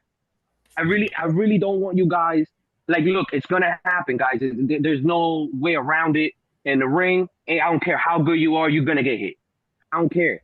I don't care who you are. Floyd gets hit. Crawford gets hit. Shakur Stevenson get hit. All my favorite fighters, they all get hit. We all going to get touched. It's how we react when we're getting touched. Are you going to panic? Are you going to flinch and not look at what's happening? Or are you going to stay cool, calm, and collected and wait for the next opening? That's all you need to do. That's all you need to do. It's very simple. We just, this everybody wants to make it seem like there's rocket science to this, but this is just, It's very psychological. If you make a plan, you follow it. A lot of times we see that price move and that price goes like this to your plan. Get out of here. Why? Because of what T was just saying. Most people, they worry about the profit versus the trade, versus the skill, right? Sometimes, bro, you could be up 10% and then be down quick. So you got to know, all right, this trade, I'm looking at it in this time frame. I'm looking at it in this format. I'm seeing this, but the trade, I can't sit here for 2 weeks. This trade looks like it wants to come mitigate here, but it's still on a downtrend. So you have to understand the context, because you might have been up crazy. You might have had a crazy good entry, but because you don't have the rest of the context, you might linger in a play longer than you need to. And then hope sets in, because hopium is a thing. When you see that red, you're like, all right, hold on. It goes up and down. So as soon as it, boom, and then that's how people get caught holding the bag, because you can't think twice. You can't negotiate with a loss. You can't negotiate with your profit. If this was the plan at 55, y'all was about to get the message. Get out. And then we would have got out of the runner. We didn't get to 55. We were damn close. But then Trump wanted to open his mouth. Or whoever it was, they could have did that today on Friday. Now we would have been good. So that when I see my conviction get compromised, that is a big red flag for me. I reset. That's a term we use in boxing. If you're getting overwhelmed, use your feet. Move. Use your feet. Get away from the danger. Reset yourself. Catch your rhythm again. Catch your rhythm. Just watch them. Reset yourself. Don't stay there in the heat of the battle when you know you're getting overwhelmed. Get out of there. Move. Use your feet. Move and wait. Reset. Another one. Okay. This is very important. This is key. I found out I was a hell of a trader, and I'm not shooting my own horn, but this is just a topic, so let me live. Okay, you get to your target, right? You take your exit, but the instrument just runs. It keeps going, and you feel nothing. That makes you elite, because you followed your plan, you traded your plan, right? And okay, it pulled back market structure and it still took off. Don't matter. My plan worked. My target hit. Why am I mad that the stock kept running when I took my profit? That's what my analysis said. If I get here, bang. If I not get here, bang. It's over with. I took both my shots. That's it. Now the stock keep running. Why am I gonna re-enter a play I just banked on, and it's already so far from my entry? Just because it keeps running doesn't mean you need to partake. You partook in your plan, and you succeeded. You leave it alone. On to the next. And obviously, if that's an instrument you trade, okay, well, I'm watching until as soon as you pull back, and then I rinse and repeat. Yes. Okay, it's ready. Yeah. Free game. So now being able to take your exit and seeing the instrument run, feeling nothing, that's how you know you good. It's like, that is running. Yep, I see it. Don't matter. Still cashed out. My plan worked out. I'm more happier than my plan, my analysis played out. That the thing keep running. I don't care if it good. I sold into strength. Let it keep running, because now when it drops, it's going to drop hard, and I'm going to get a nice discount. So you change the narrative on how you're thinking about it. But that was very very important. Take your exit, let it run. Don't worry about it. If it runs, it runs. If you took a perfect exit and the thing drops right there, hey, that's what's up.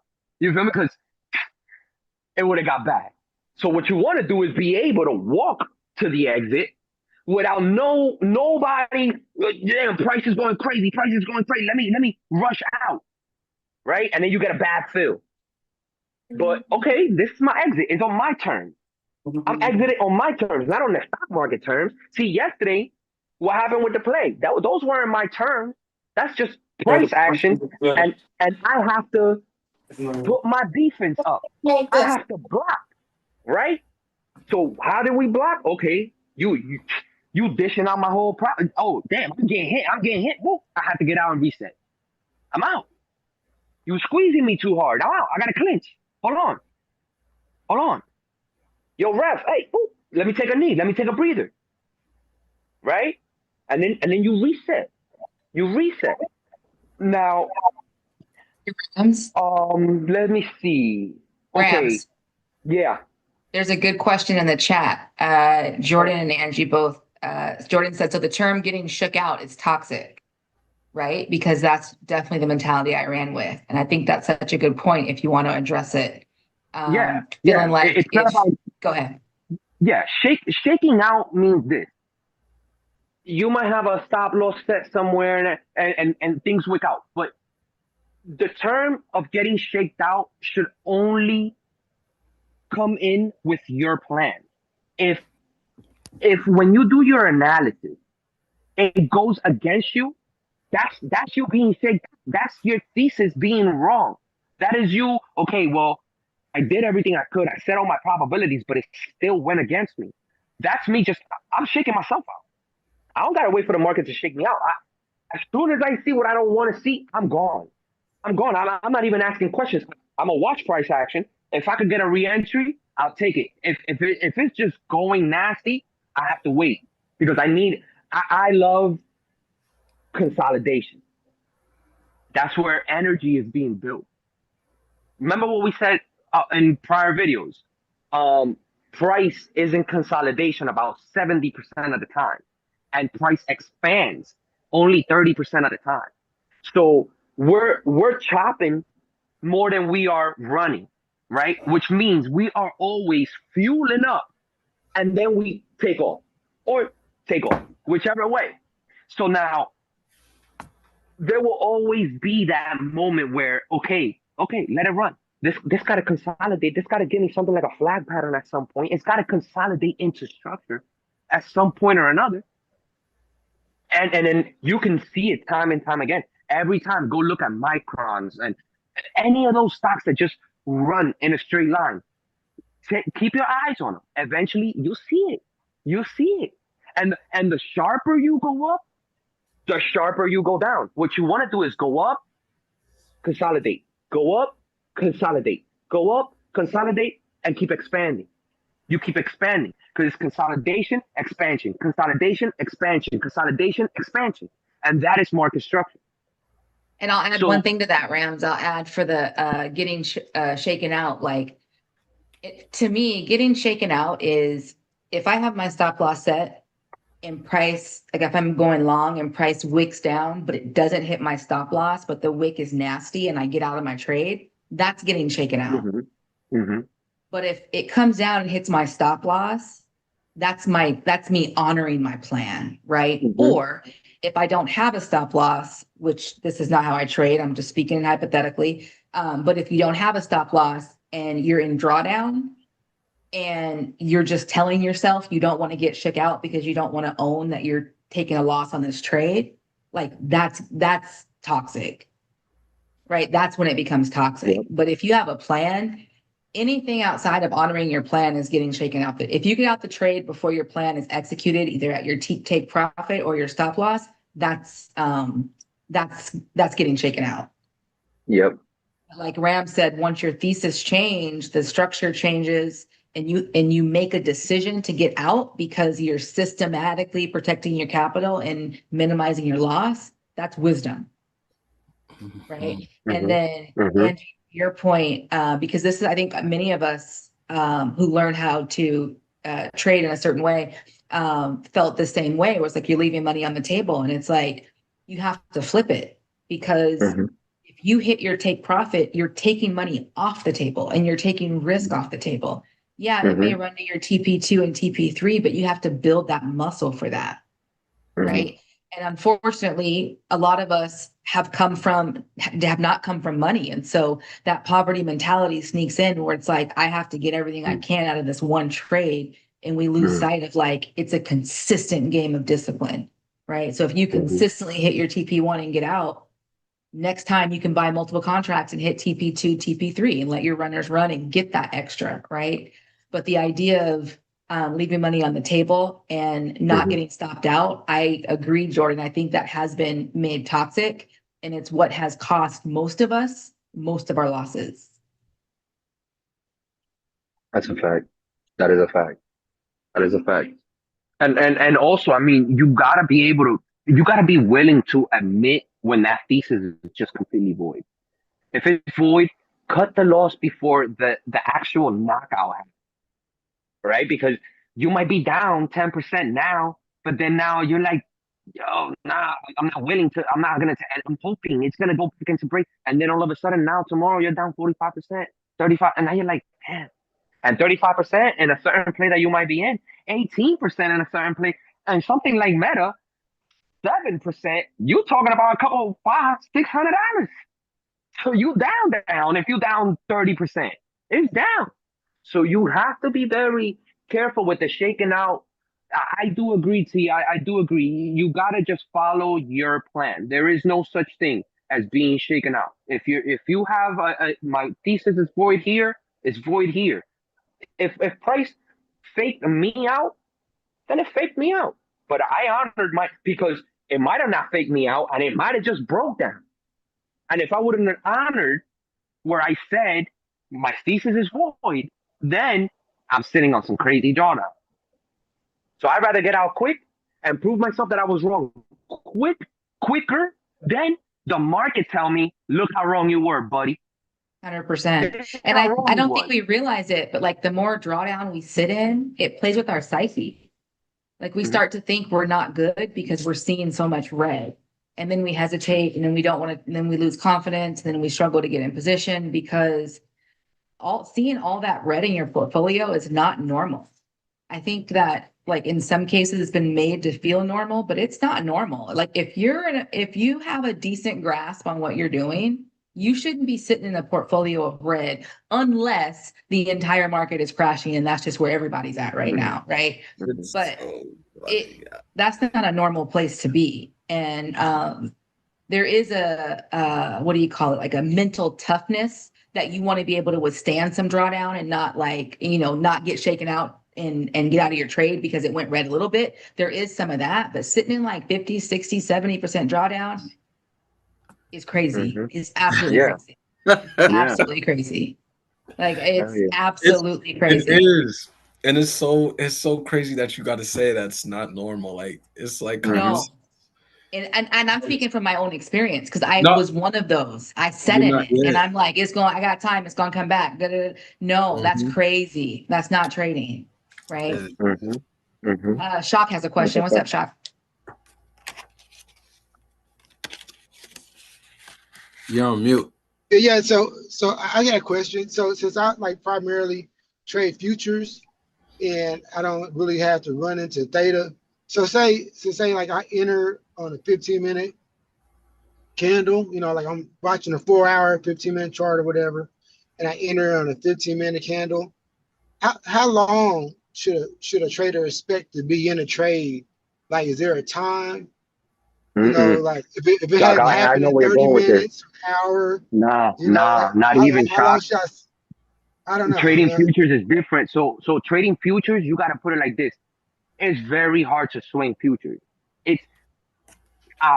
If you swing futures, chances is if you don't tuck down a stop loss, let's say something like NQ, because that's what I mostly trade when I trade futures. So something like NQ, if you want to swing it and say, yo, I want to really reap this reward, your stop loss has to be what? 60 to 120 points down. Will you take that drawdown?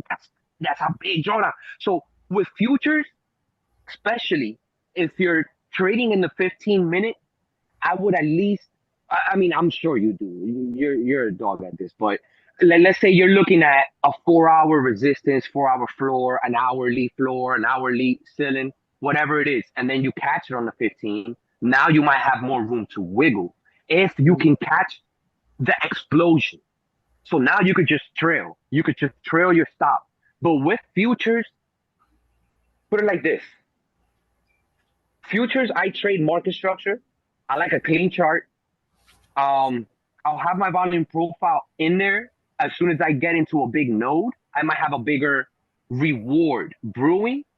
But with futures, I trade the candle.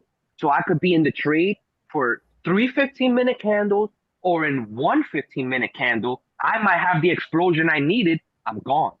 I wait for a pullback. I'm in. And you could do this, and I wouldn't advise to do it more than this, but 3 times, like three trades give yourself to do this, and you can stack up paper, because sometimes you can catch right before the explosion, and you're gonna have 1 candle, 2 candle, 3, and then a reversal. So you can stay for the first 2 candles before it extends, and you have to say, okay, I gotta go. Because if in 2 candles just fly up like this, what do you think the 3rd or 4th move is gonna be? It's gotta be. For at least 80% chance, gotta be, we gotta retrace. Do I want to give all this back, or do I get out here, boom? And now what you can do is, let's say, I'm assuming you trade micros, like MNQ, yeah. So let's say even with that, let's say you got 3 of them, you could scale out 2, leave a runner, and put that runner break even, put that runner a little bit in profit, and if it gets stopped out, it gets stopped out. But the runner will be the longer swing. All right, I'll let you rock. I'll let you run, because I already collected my money, collected a little bit of profit on the top end, right? I'm already good. So now I can let that runner do what the runner wants to do. If it takes me out at break even, I'm okay. But if it runs and you can catch the 100, 200 points, 250 that NQ could give you easily, right? Even 300 points, you let that runner catch. But with futures, be very careful. I don't know if I told the story, but that's how I lost $14,000 overnight on NQ. Oh, man. Yeah. I haven't done that yet. I've had some losses. Never happened again. You can hit me one time, but once I take your best shot, you ain't catching that again. You ain't catching that again. Mm-hmm. It got me good. It got me good. Time frames when I trade futures? No, prop firms. Prop firms, I don't use them, so I can't speak on it. I have buddies that use them. I see a couple people how they use it and stuff. I use personally, I don't understand them, but Abu could probably definitely explain that, because I've seen them use Tradeovate. But before we do hop into that, I do have one more thing. Before you hop into silver, let's finish this topic. That's where you're about to go. I know that's where you're about to go. I know you too well. I get to his answer, because that's a real popular question now. A lot of people are trading prop firms, and I do want to see your take on it too. Anyway, but now my last thing I have, and I'm gonna ask some of you, not specifically, but whoever wants to participate. Even are if you want to play? Huh? You about going to the play? No, I'm not gonna do that. I'm just gonna say something else about why I knew, or when I knew how I was a good trader, right? So so I knew this was my top of the list when I refused, right, to take a play unless it was in my turf, under my terms. Does that make sense? So, okay, say this. In the jungle, right? We have a lion and we got an alligator. You put them to fight. Who wins? Put it in the chat. You can say it out loud. Who wins a fight between a lion and a crocodile, alligator, whatever you want to call it? Who wins? Yeah, you looking at the chat? Yeah, okay. Levine, why? Okay, T, why? So we're gonna treat this just like the chart. Don't tell me a stock, and don't give me a chart, or don't give me a reason why you see what you see. So why will the crocodile or the alligator win? Why? Because of its jaw strength, like it can clamp down and hold.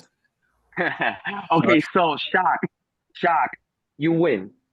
Okay, this is very crucial, and this is why I said this, right?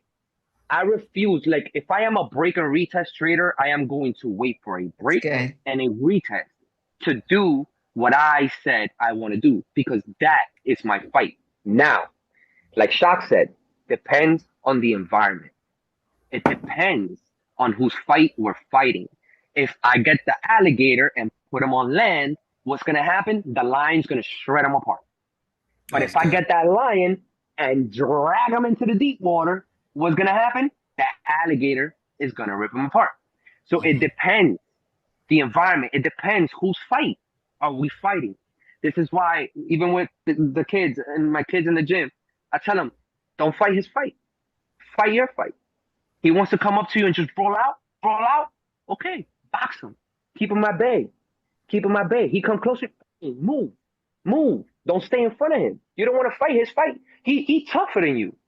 You smarter than him. Use your brain. Let him use his brute force. But if you want to come and clash, that's his fight. Chances are you're going to lose because you're fighting his fight. If you were to box him and dance around him, what's going to happen? You're going to win by points. You're going to win by decision. Your IQ wins because you fought your fight. So only trade under your term. What candle do you want to see as the level? What is it, a break or is it a break and retest? Everything has to, okay, step 1, check. Step 2, check. Step 3, check. Step 4, I see the rejection, I'm in. But what is it that makes you, okay, this is what I see, this is my model, this is how I fight, this is how I'm gonna go in at it, right? Because I can't fight like Ab. I can't fight like T. I gotta understand where I'm good. How do I see the ring, right? Where are my openings? And then, like we said in a couple of ones before, if you miss that opening, you reset, you stay patient. Because what happens is, in the ring, right? Somebody's here. They put their hand down and you see the opening here. But if you don't take it right away, the guard comes back, you lunge for the hit, now you expose. So now you get hit, right? Because you see the window open, that window is quick. So it's either you follow the plan or now, hey, hands off. Hold on. Damn, he was open. Damn, I could have caught him. Hold on. Let me set him up again.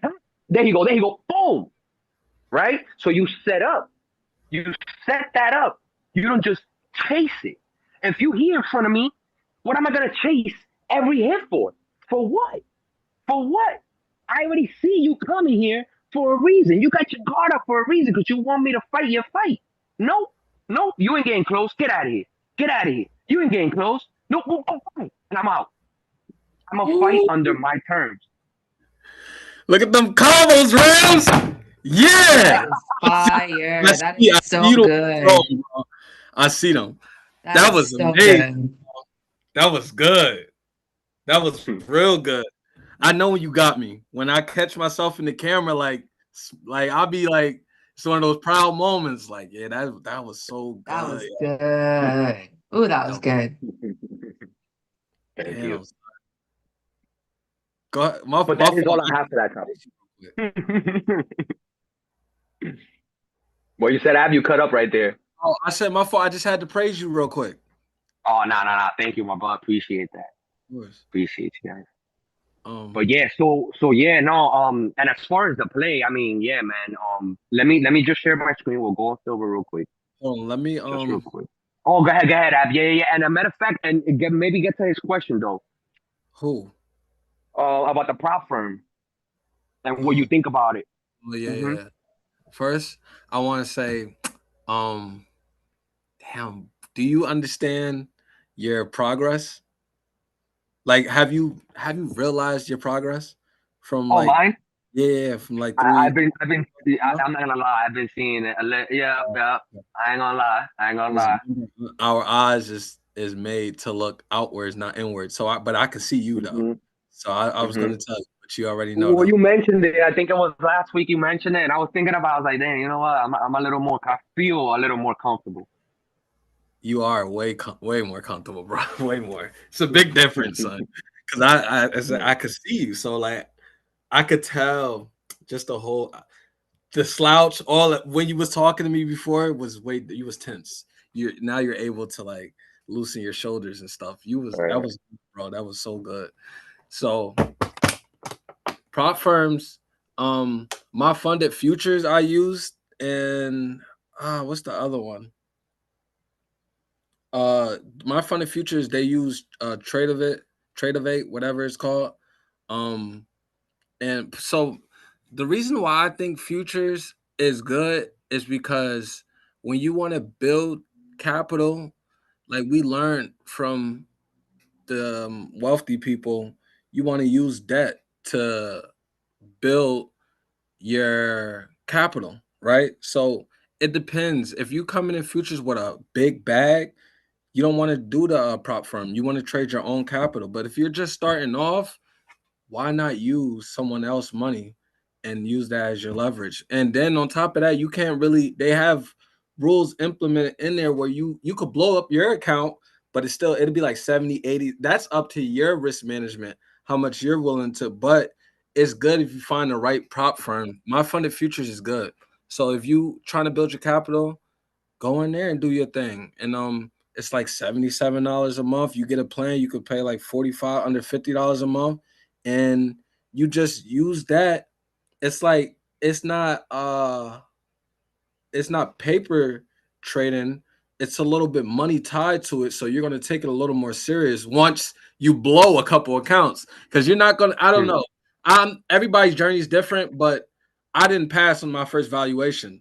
It takes, after you miss it like 2-3 times, you're like, damn, all right, that's like 140. Then you really gonna start taking it serious. But if you're trying to build your capital up, use somebody else's money. Use debt to build your capital up. And they break off a good percentage of my funded futures, and you get 90% of your 90% of it when you get certified and you hit your I forgot it depends what account size you do, but a certain amount, when you hit that, then they'll unlock it and let you get like 90%. They take like 10 cents, something like that. My funded futures is really good. That's the one that I used. The one that I did before, I can't get the name of it, but if you name one that you're thinking of, I will know what the name was of the previous one, because they like Lucid, if you use how you say it, you can spend all your time just to pass the first level. Who? What's like the eval? The eval? Yeah. What about the eval? That it takes too long or a long time. But the evals, what I noticed, my boy uses FOMC days to pass. He got, I don't know how many accounts on that stuff, but they use FOMC and like very, very volatile days to pass those evals. Yeah. It's really going to strengthen your trading when you try to pass some things, but you could gamble and just hit them. Yeah. That's why they make rules. Like sometimes you can't just hit that amount that you need to get certified in one day. Some platforms don't allow you to, because they know if you go on NQ and you just want to follow the trend, if that thing is dropping, you can get certified in 5 minutes. Yeah, the eval takes time. That's good though. So don't rush it. Don't think that, oh, I gotta hurry up. Boom. That's how you blow your account. Stay patient with it. Take your time. And I like watching my account go up and down. But like this, like it could go up and down, but there's a trend. That's how you want it. You don't want it just to rip up, because you're gonna fall back down fast. The same thing as the stock market is the same thing with your progress with trading and stuff. If you just start trading and you get beginner's luck and hit on a crazy contract, you're gonna lose that contract and not know what to do, and then you're gonna lose plus more. Then you're gonna fall into like a hole that's just gonna destroy your whole trading career. Most traders not even making it past 6 months when they first start, and they'll be in and out of it in a year. They not even they're back on the video games and stuff like that. I forgot. You gotta look it up. I forgot the target. I just want to say for the people, I seen y'all the whole time. I've watched everything, so make sure your camera is off, because if I see something, I'm going to call it out. Something crawling on the wall, anything. I'm just going to let you know, like, hey, you got on your left shoulder right there. So, yeah. So just letting you know. So It's important to do your research on those prop firms though too, because you gotta understand their business model is banking on people failing. Mm-hmm. Right. So just understand that, like, it's going to be important that you read the fine print and make sure that you're joining a prop firm that's going to set you up for success, because they do literally make money the more times you fail. Right. So, and that's just their business model. That's just how it is. That's why they work. Right. So I think it's just important, like, knowing that going in, like, they're not your friends. They're running a business. And some of them are taking like 50% of your payout, right, when you first get certified and stuff. So yeah, that's good, Talisha. Definitely. How everybody feeling? For all the people that got on here and I didn't call out your name, I'm going to call out your name.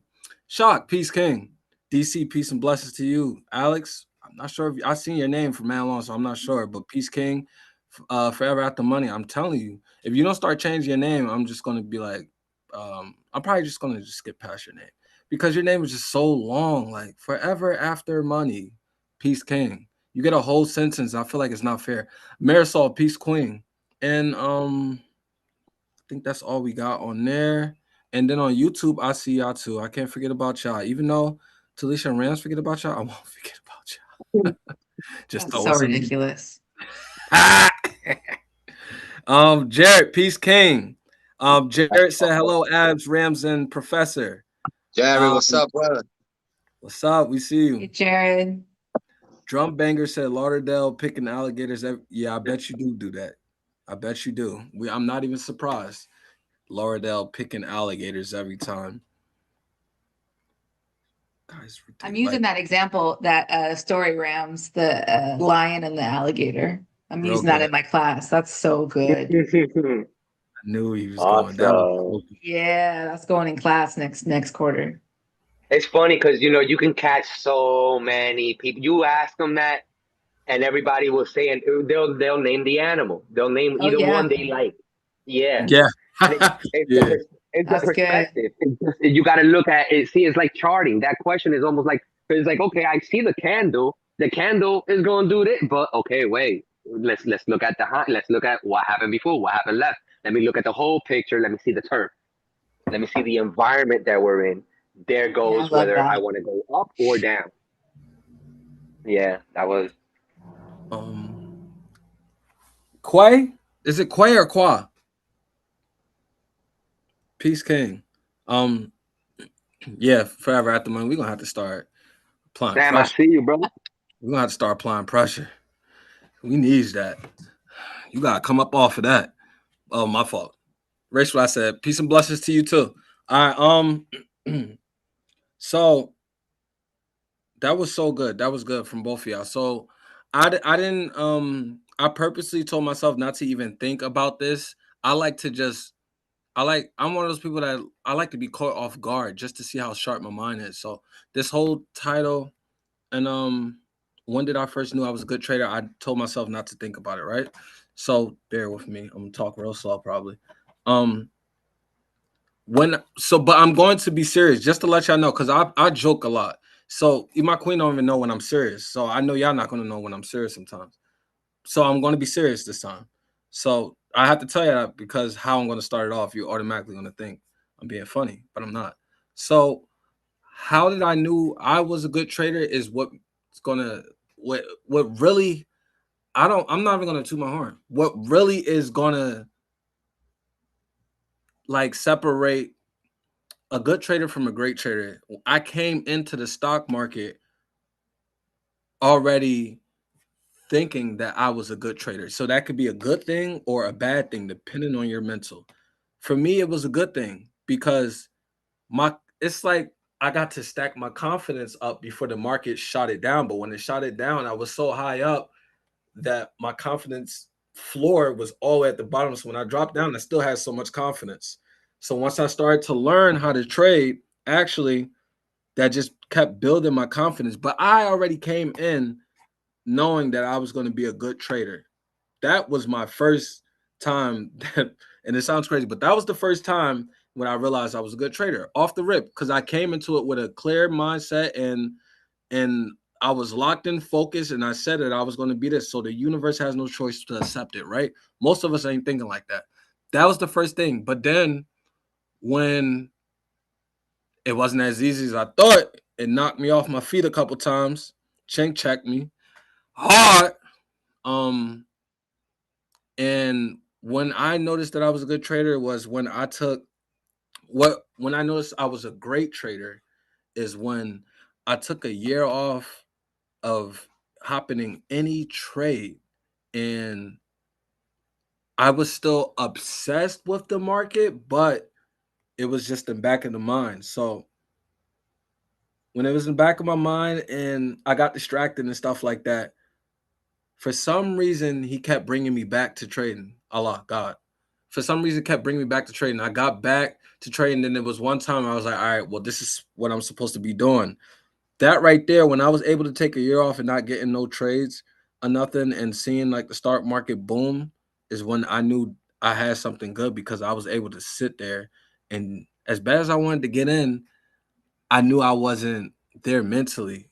Like, I knew I could probably get in and just press the buy button and just eat, but I was so like, my mind wasn't there, and I had the ability to still hold myself back from wanting to get in trades. So that's another thing that helped me notice, because I was like, okay, I have something in me. Like I'm able to like block the noise, and I'm very observant of my emotions outside of life and in the market. So that was another good thing. And then when I noticed that I was a even better trader than a great trader, I would say when I had somebody tell me it, because you like, come on, we all know let me just speak for myself. All right, we're gonna joke around real quick. I know I know I'm that dude, right? Saying now, but we all know that we're not saying now, but we probably all know, hopefully, if you don't got low self-esteem, but you are that king or that queen. So when you have somebody else say it to you, it hits different.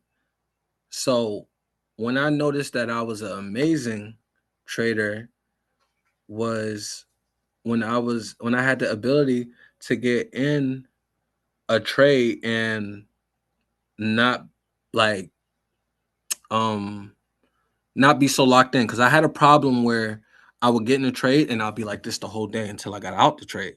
And I used to be in trades for 6 hours. I'll be there the whole market. And it was like that for when I was really trying to lock in, I would say like probably 5 months. That whole span, I was like addicted to my trades. When I broke out of that, I knew I was changing something. I was snapping something. I was able to go to the bathroom now, you heard? I was able to go take a little potty.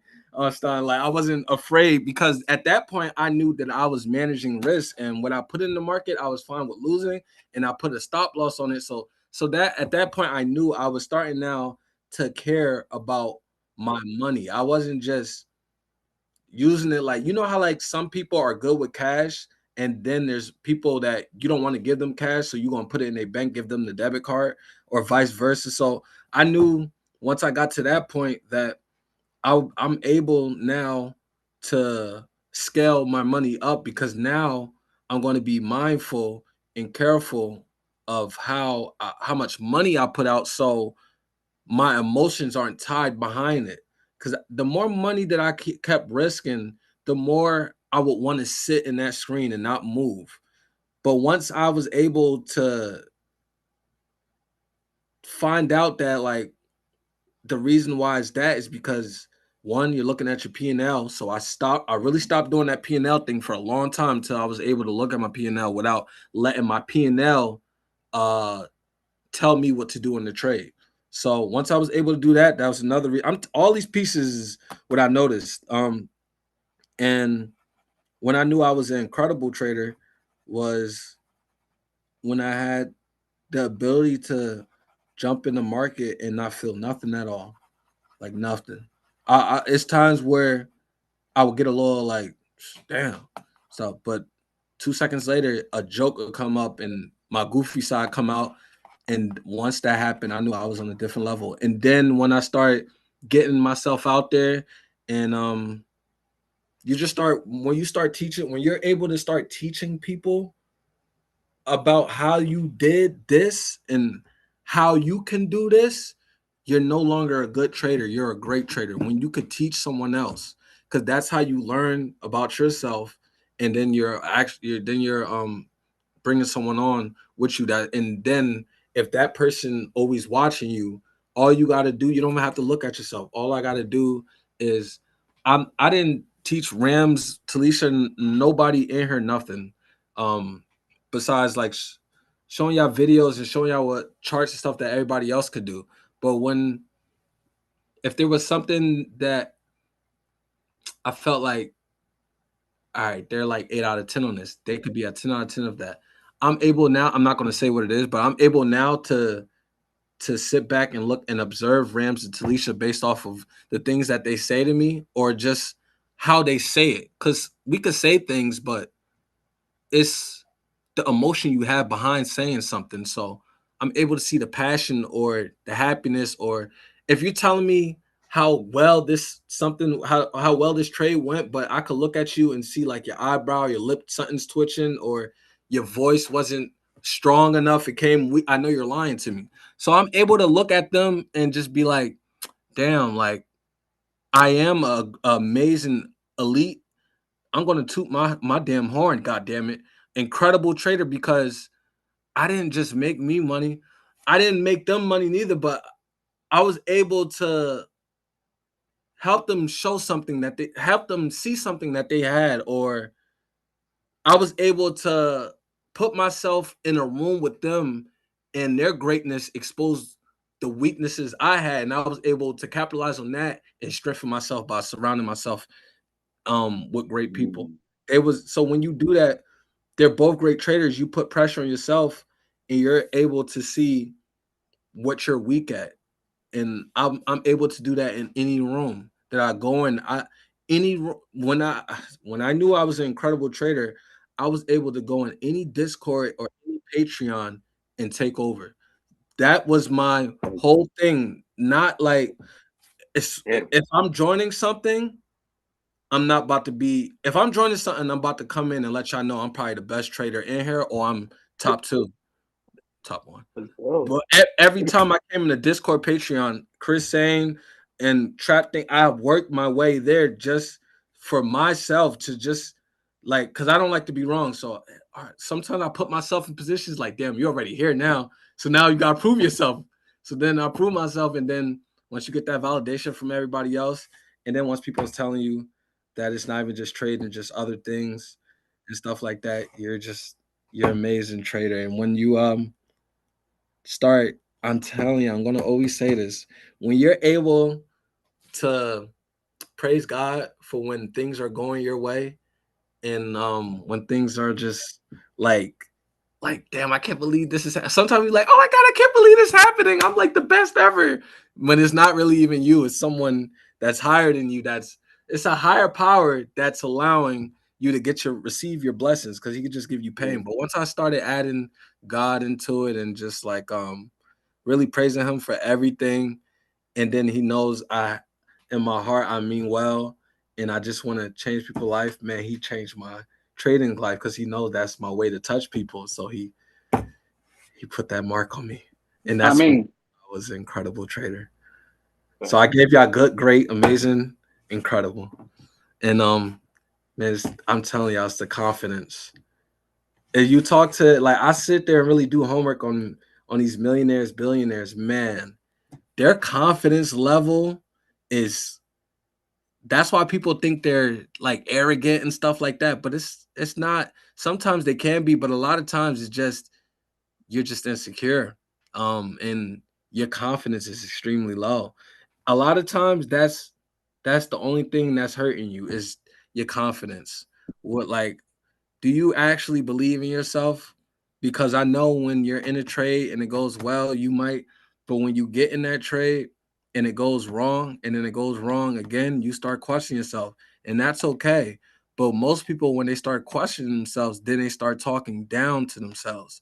Once you start that, I suck, I'm not a good trader and stuff like that, you're no longer a good trader. You're a bad trader.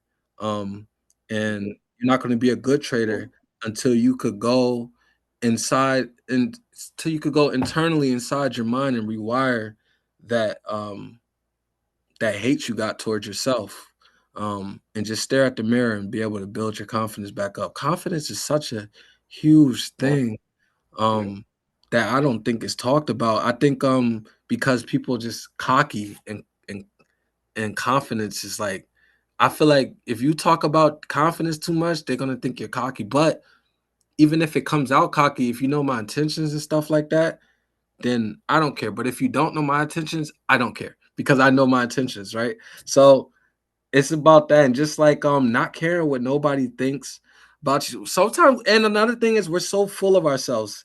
Nobody be watching you. Nobody watching your goddamn trade.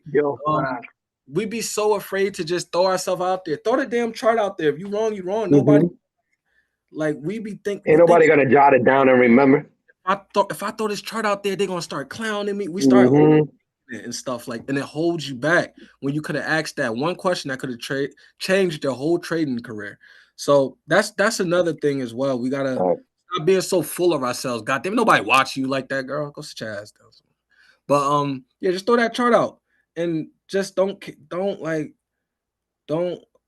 care about what anybody says. Like, please, like, my biggest thing is just confidence. It'll change your life, not even your trading life, but confidence. Build your confidence. Make sure you get the likes and subscribe button up. I think I deserve it. Please, thank you.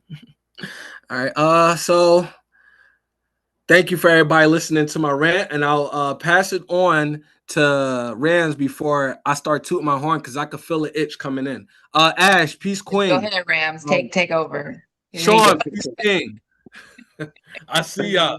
I see you too. YouTube. Make sure you get them likes up, please, because it's 10 of y'all watching. We missing it was 11 of y'all, but we missing one more like. Please go ahead and hit that like.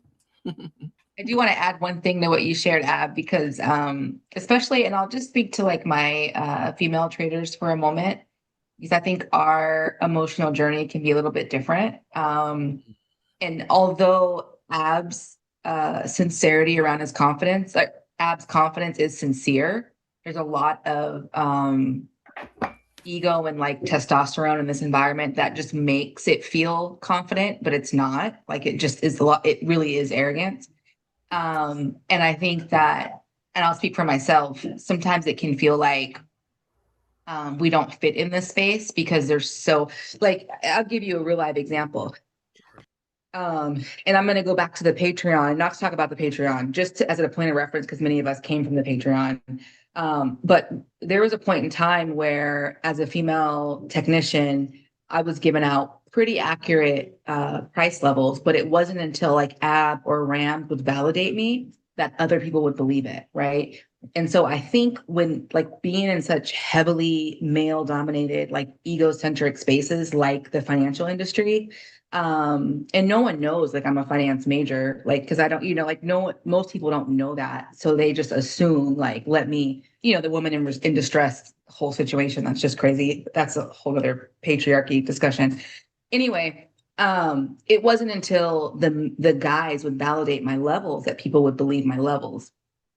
And that in itself can play on your confidence when it's like, well, shit, I'm throwing this chart out there and people are like, giving it a heart or a hug. And then, Ab puts the same levels and people are like, oh, that's so fire. That's so dope. And, and so like that can play in your confidence as well. And so I think for us as women, it's important to be even more intentional be even more intentional. Like I don't want a hug. I'm not asking for a hug. What the fuck?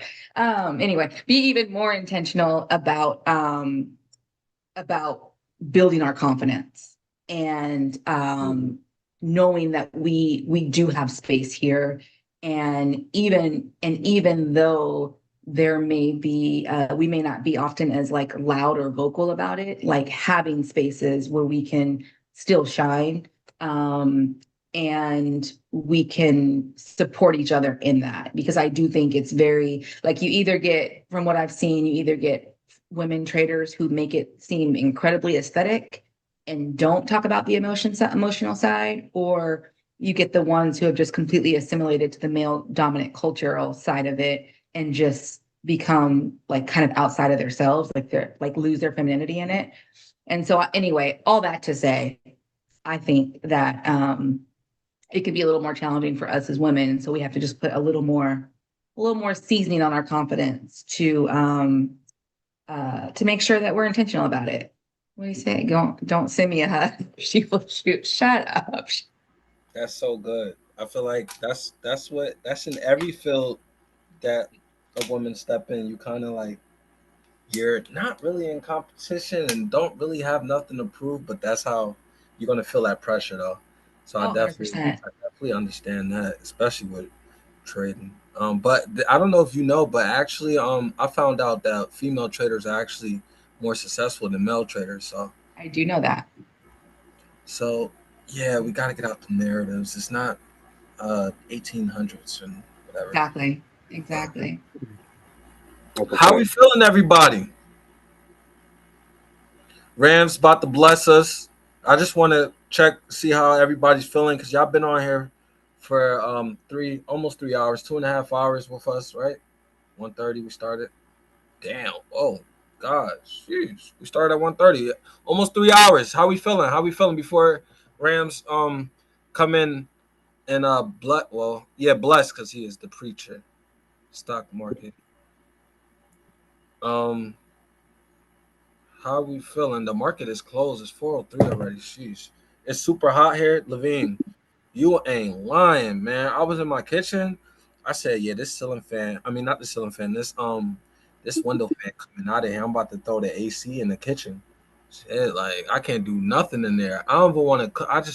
It's like, damn, I got kids and stuff, and I ain't about to, it's like, damn, do I forget about you and not let you eat, or do I give you TV dinner and still kill you slowly? So it's like, damn, I guess I'm gonna just go and cook. So I just go and cook for them, and they eat, and I sweat so they can eat. And, if anybody want to donate me an air conditioner, I'll send my PO box over. And I'm not sure if the PO boxes take air conditioners, but we'll figure that out. You can go ahead and text me, or just give me a ring or a comment under one of my posts and stuff. But I'm gonna give it to Rams because he is itching right now. Go ahead, Rams. Holler at me about the AC. So all right, so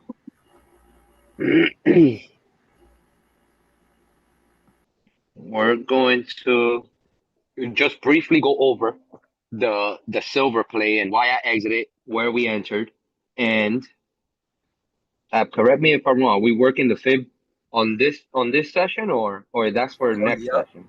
Yep, might as well put it. You say you was gonna tie it together, right? Well, I kind of think we should save it.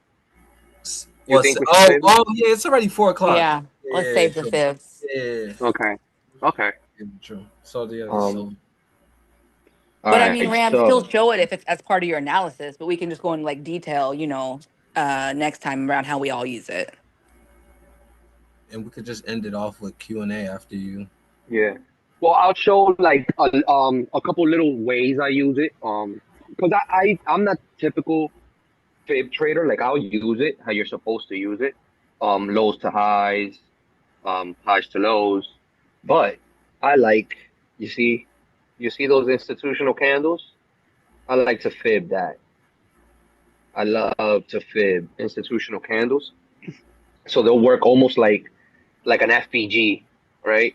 So, but you want a big candle, big volume, big candle. That's an institutional candle. Put a fib on it, but we'll get into that in a second. So, see, this here, we get the gap, right? So this is the point I was trying to make earlier, where something could gap doesn't necessarily have to come for that right away. So I already saw here, right? Once I was looking at it, I said, okay, if this doesn't immediately, right, reclaim and fill this gap, it could still come back into structure and then move, right? Either way, doesn't matter. But if it doesn't immediately go and fill that gap, then what should happen is trend continuation. Now, hold on, before I get crazy with my doodling. So we didn't get the trend, we didn't get the reverse and fill the gap immediately, right? So when we don't fill the gap immediately, I say, okay, this move is going to continue. Now we break this key level here. We break, it breaks, retest, it just shoots, doesn't even give you a chance. Okay. Now you have, I'm in the 30-minute, so these are all key levels here. Mom's These are going to work. very Not going outside. No. 55 and 48, they're very key levels. Now there's internal structure right here where you got 57, and so I said, okay, we break 60, right? We break 60 because this is already on a downtrend, and you can see it. You can see it, head and shoulder. You got another ugly head and shoulder, and it's just going and going. You got your high all the way over here, right? So you can see how the trend, it's no longer just running how it was, because you got your high, lower high, lower high. So, okay, even this failed because this is a base. So you drop, base, drop, right? So now we take the trade and we already don't have enough more room to go. Like there's a certain amount. So this is why I always say, what is the trade intent? You can't say, well, this is going down, it's coming here on what merits, right? So you got to take it level by level. So if I'm waiting for a break of 60, I say, where are my immediate levels after we break 60? What the hell? So, yo, why is this doing this to me? All right, so boom, right? So you see 59.62. Give myself a little grace, right? I want to break 60, but I don't want to reclaim 60 for the move to continue. But what I noticed is here we go from all of my moving averages here. They're just crossing each other everywhere here. But when we took that gap down, all my moving averages spread out. They all flared out. That means the trend is going to go. You see here, it's all over the place. That's chop, right? But as soon as they flare, right? Boom, trend continuation. Same thing here, right? Chop. Your MAs are chopping, and as soon as they flare, you got to understand certain MAs. Like I talk about the 9, the 20, and what the 20 could represent. Like we talked about last week. When you start seeing these things get reclaimed, and then you start looking below, and you see your longer term MAs start to flare, that you can most likely say, okay, there is a higher probability now that the trend is going to go in that direction. You could be wrong. It could still go here and chop again. You can always be wrong. This is what we all have to understand and come to terms with, that these are probabilities and not every probability is going to hit. So that's why it's also important to have a designated stop loss as soon and before you even hit that buy button. This is just my preference because I'd rather know where I invalidate than know right away. Okay, my target. No. I need to know where I protect my existing capital. This doesn't exist. This doesn't exist. Those are still probabilities. So there's still room from my entry for me to be wrong, right? So you have to understand that first. You have to understand where you're going to be wrong first, and then you say, okay, but my risk to reward, okay, I can risk this, but now I know where my risk is. I know I was willing to take a $4 hit in my entry because eventually we go to break even. If we would have hit target 1, what happened? Now hold on, because now I have to clean this up just a bit. Bro, I know why I be doing this to myself. So boom, right? We break 60 under and we hold. I said that we got continuation, but I am on a level. I am not just gonna do it in the middle of nowhere, right? Even though you do it in the middle of nowhere, oh, you got lucky. But I like my entries under my terms. Now, was this like around June 9th? It was around June 9th. And we come, take a retest. We failed to break above 60 again. We clearly failed. There's clear strength here. It's clear as day. Clear as day. You see the drop. You see the volume of green. You see the volume of green. Plus a nice push. Okay, you get the nice push and wick because, of course, in every floor, what's going to happen, you're going to have buyers defending. In every ceiling, what is going to happen, you're going to have sellers defending. It's always going to be the case. Edge to edge, breakout, then continuation. This is always going to be the case. Now, we take the trade. Boom, great. It's going beautiful. We make another higher low. Let me get my pen out. You know what? Trading will be bugged. Let me get my little thing out. All right. So we take the trade. Boom. We make another higher low. Another higher low. And we're here. News comes out right here.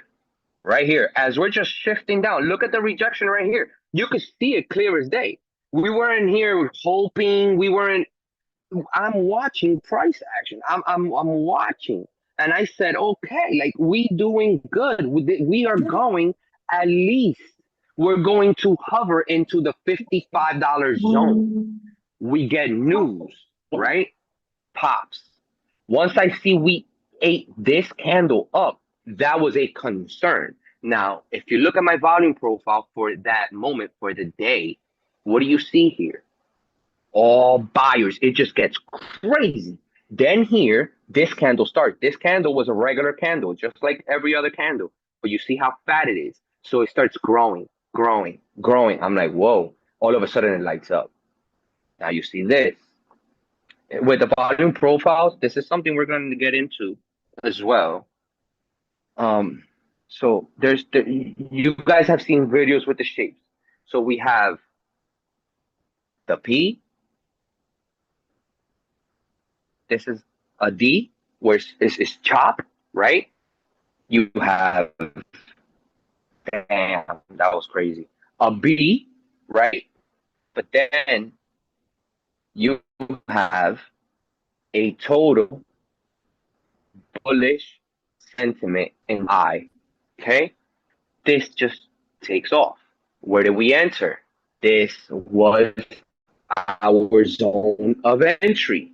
So once I knew this candle was still doing its thing, we left in outside this candle. I saw the way time to price in volume was acting. And I said, no. This doesn't just, you don't just take this out just like that. That is conviction, right?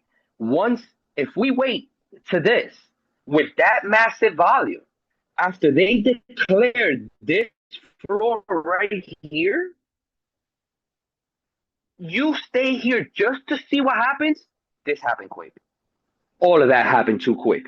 Then what would have happened is you get to this point and you say, okay, well, I'm almost break even. We going down. No. You fail to realize the strength that just pumped into that market. We ain't going right back down. We can still hit those targets. I'm still bearish on until we take out that gap above. This is still bearish. And I mean, it's clear as day anyway. This is bearish. So right now, when you see a move like that and you're up over 30%, you cannot just let those profits just evaporate, right? Because what happens today, look, we would have got cooked. And this is risk management. I don't care what happens with the trade. Boom, and then it go, no. Once I see what I need to see that voids my thesis, and I know that some people are counting on me because I'm the one that brought this food to the table, I have to tell you, hey, that already got cold here. There's another plate. This is done for.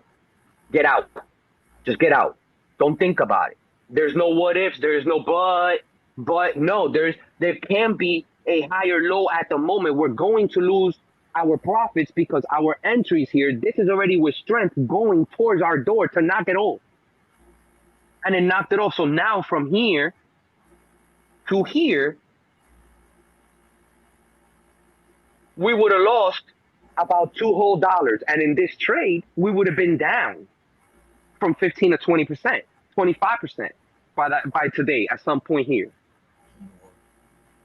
Right? Even though this is still on the downtrend, correct?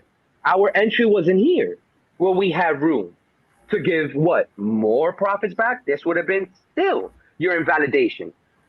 That's where my stop loss, because if I do an entry here and I catch this move, for one, I'm scaling out.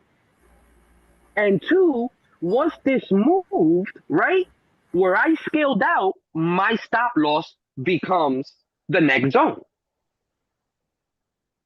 So when this would have happened, if you would have got this prime entry, you would have got taken out right here in straight profits anyway, and you would have been a genius regardless.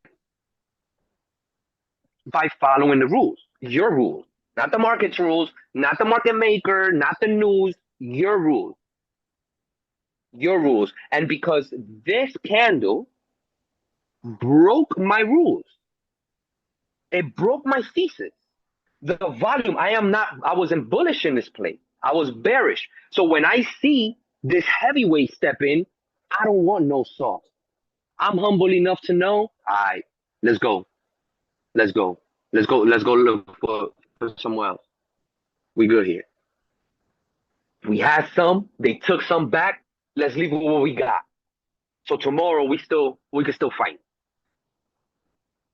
And trades are really, I don't want to say simple because that is the wrong word, but you make it as hard as you want to make it or as simple as you want to make it.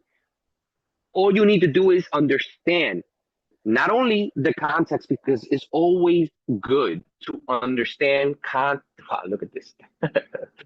It's always good to understand the context, right? But it's more important to understand why you're entering, where you're entering. Is that on your terms? Does this fit your trading model? And if anything goes against you in any way in your thesis, you need to understand how to respect your plan and go. It's very easy to let go, but we emotionally attached to the trade. I'm just here for the money. Once I see my money's getting compromised, but I don't care about you. In this case, I'm talking about silver, not the human. But you understand what I'm saying? I'm not married to you, and because I'm in the play, I'm not biased. I'm here for my target. Damn, I moved it. I'm here for my target. Once I hit the target, I'm escape. I'm gone. And I might leave some so I can hit him with my flag. Woo, let's go. Got you. But if I don't got you, I could respect the market and say my rules were already implemented. My blueprint is there. I got to follow my blueprint. At work, if I put cables anywhere, it's a no-go. It's a no-go. There's a blueprint. A cable with a certain number go there and a letter. You can't just put any other cable anywhere you want just because the cable's going to work. It doesn't work that way. You have to follow the blueprint. So we got out of this, and good thing we got out. I'm really that really hurts me, Ab, that you couldn't get out, AV. That you was busy and stuff, man. That really gets under my skin right there. I don't want you guys losing money. That's one of my, and we will. So don't get me, but me per se, my personality, my persona. I don't like on my watch nobody to get hurt. I don't want nobody to get hurt on my watch. That's why as soon as I seen what I needed to see, I sent that message out. There was no time for no screenshots. If y'all notice, I put them screenshots probably like an hour later. Here, I left with like 14-something%. Ain't no time for none of that. I ain't trying to flex. I ain't trying to, yo, whoever's in with me, come on, let's go. Let's go. I can't show you right now because we in the middle of the fire. So let's go. Don't worry about it. Don't ask no question. Now the whole thing is sniper philosophy. Did you agree with my trade and that's why you hopped in? Did you agree with my exit and that's why you hopped out? Right? So it's always because you guys, we have some people in the group. Ash, and I mean a lot. AV, Pat doing his thing. Forever After Money be doing his thing.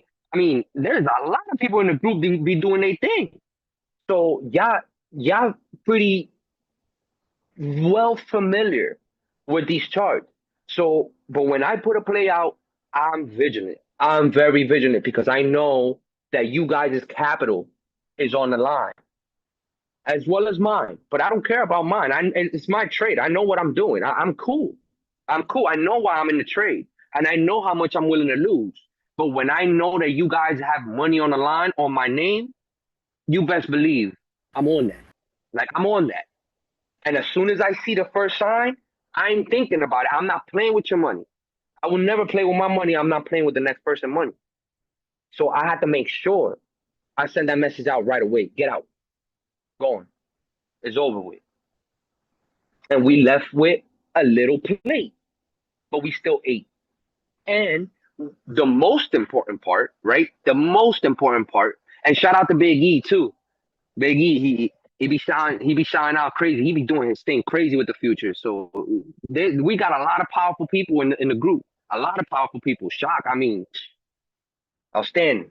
So my point is you have to follow the rules because when you don't, then we would have all been in there right now today with a sad face because that would have ate us up in the play. And this goes for any play. Any play. You have to understand the blueprint. If the blueprint is understood, the assignment, you good. You ready to go. You understand what you need to do? I see this, then I do this. Okay, I see that, now I do this. So that's what I got on that. I just really hate if some people really went and read.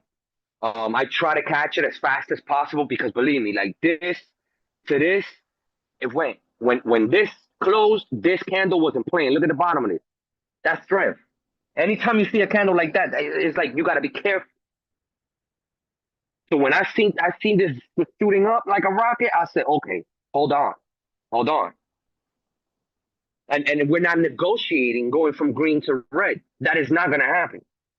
We're already in green. We don't negotiate with the stop loss either because it was on. It was on. So as soon as my entry, okay, I'm willing to take the risk and the loss because I want my thesis to play out. So I'm giving you a little grace, right? But as soon as I know I'm in the green, ain't no coming back to my stop loss and getting me out at what? How many percent? How much am I lose here when I was already in green? So now you're not respecting the rule because, okay, you put the stop loss, but you failed to realize that you was 37% up. You do not let this just trickle all the way down until, well, when it gets me out, I can't. I was already 36, 37% up. The money was there. So you have to understand the way this reversed, almost V-shaped from my target. This is going to take a little longer. This is going to be painful. Do I want to sit in that pain, or do I want to leave with the profits and possibly, right, come here, grab from this imbalance, boom. Most people are going to get trapped thinking probably, I'm not saying it's not going to fill the gap, but as a what's it called, like a probability, right? You got fair value gap right there. Damn, I went right off. So you figure if it's going to come get that and mitigate, right? So it goes, hold on, let me get my little, you guys love when I draw. So hold on. So boom, it goes, boom, look, right there, little structure right here. It can go, boom, right here. Mitigate off that gap right here. Boom, and then bang. So now you got the high off the gap, another higher low. Now you can go to my target. But do you want to sit in that drawdown is the question, right? Because you could even come here, swipe this liquidity here, and still reject here and go. It can happen. All these probabilities can happen. It can definitely come right here, reject the gap, the 200s right here, boom. We keep going. We're under the 200-day. In this case, in the 30-minute, we're looking at the chart. We're looking at the play. So these are probabilities that can happen. But now when you're in profit down here, trade starts to go against you. Are you just going to sit? And well, let's see if it's gonna reject the gap. And okay, while you're seeing all of that, you're in massive red here. Theta's cooking you. The time is passing. The days are passing. You can chop here. You can just chop here now. Now you're chopping in red because your entry was here on this break and retest. Fail to reclaim. And just because we have time doesn't mean we want to sit in this chop. Now we left. We're free to go. We're free agents right now. We're free agents. Where they at? Who's setting up? Where's Meta? Netflix? Who is it? Because now I don't have to worry about this play anymore because I already executed. And the plan. Not random. We executed the plan. We was either going to cash out on our targets or we was already in profit. We was going to pull out if this thing went against us. Which that was the scenario. Was that understandable? Can everybody see my drawings perfectly? Yes, sir. Yeah, that was really good. There was two things that I want to touch upon if nobody else have any questions. You know, I got a question. Can I talk to you? Can I talk at Rams for a second on that? Yeah. Hey, I was in that sort of that same situation. I was looking at that gold and silver. They was both crashed. You know, all I do is trade gold. Mm-hmm. And it was just respecting the 1 hour, the 20 moving average on the 1 hour. It was just respecting that for days on end. And so when it come back up at the bottom right there, and it was like way down there at the bottom, it tested the 20. And you know, I thought it might reject again too. I didn't know, you know, but I was just seeing the same thing you've seen. That candle happened so fast. I was looking at it happened so fast. I was looking at gold, and our gold was down in the dumps and like breaking below 380, headed 370. They had to put wall, moved it down, and so gold and silver kind of like tracked the same. And I seen that sucker come up and touch that 20 moving average on the 1 hour. And the only thing I look back on it and I say, man, how can I have seen that happen in real time? Like I feel like they knew, like, you know, somebody was in position to capture that big move, that huge institutional candle. Only thing I saw was some compression. If you look at the 1 hour on I don't know if it's on silver, but on a 1 hour you had an inside candle, a gap up in an inside candle on a 1 hour. I don't know. Do you got that on your chart? In silver or in gold? It's silver. Well, it's silver too. I think I seen it in silver. It was like on a 1 hour. You don't have a gap up and like an inside candle. My chart showed a gap up and an inside candle. But yeah, not on the hour. Huh. No, but I get what you mean. I mean, bro, this was vicious. It was vicious. Yeah, it just came out of nowhere. Yeah, and if you look, I mean, okay, not this drawing, because it's gonna interfere with my 9 EMA. But if you look, the trend was clean, right? This was clean. Look, poof, clean. The way this reclaimed the 9 and the 20 at the same time, I was like, yeah, no. We're not doing that. There's no way. This even gave you a cross all in the same from one candle to the next. You got yourself a short term. Yeah, I think it just came out of nowhere. Bullish cross. Yeah. I was like, no, there's no way, because something like this, yeah, even though it can give you another higher low, it's gonna bring you. I knew my entry. I was like, yeah, I'm not doing that. Not doing that. Now, possibly if we reject this 100-day right here, right on the hourly, which that was where the 200 was sitting on the 30-minute. So if we reject this 100-day on the hourly, that means we're gonna reject this to fill this gap, and then now we have more of a risk to reward to the downside.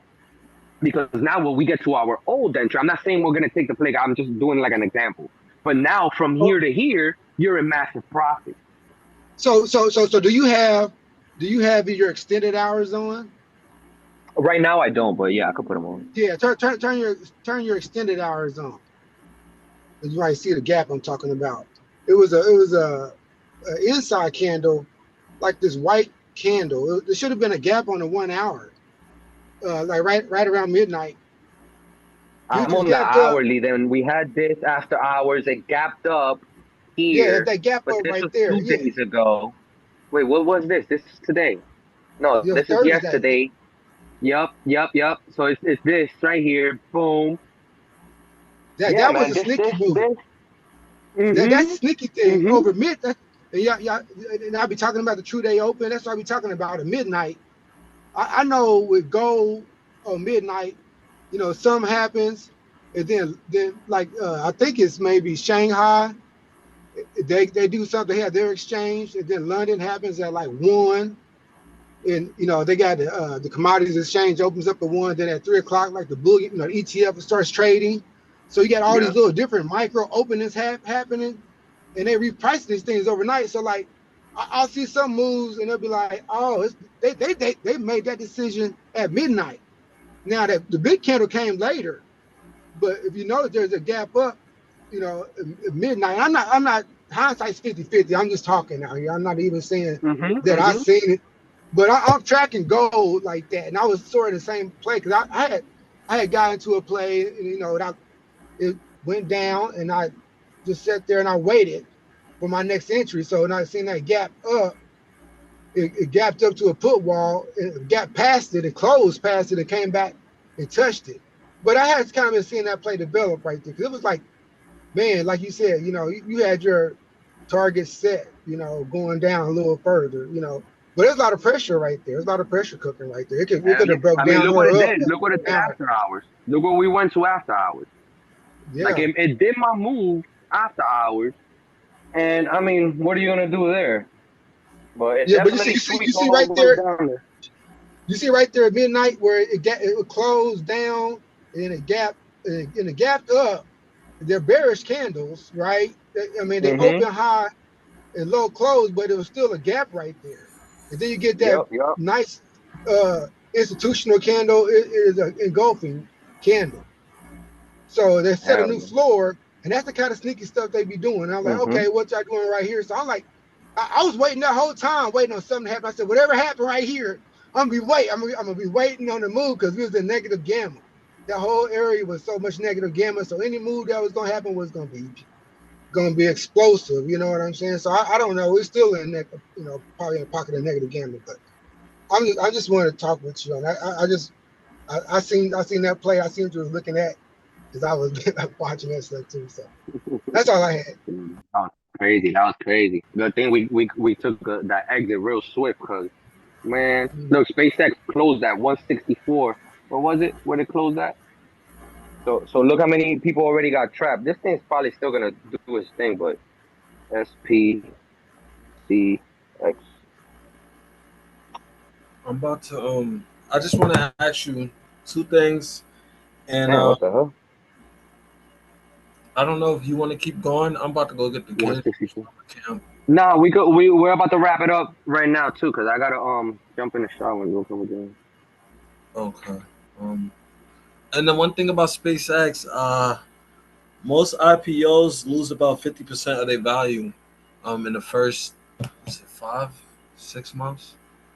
Something. I'll post it in the Discord, and if you're members, I'll post it on the community post as well. If you're not in the Discord, it's already 16 people, and they're probably all in the Discord. But we got members. We drop plays in there. I drop my plays. I'm looking in there, not all of them, just some of them. Like there's a PayPal play in there, and I get the thesis overall. And today I've just been telling you, just been keeping you up to date on what to do and what not to do, basically. You could show them the SpaceX thing, because I do want to say, if you're in Paramount with me, we just had some huge news just now. Paramount and Warner Brothers merger wins the approval from Doge. So let's see how we open up, because if we drop, I'm buying. If you rip, I'm gonna be mad. Right.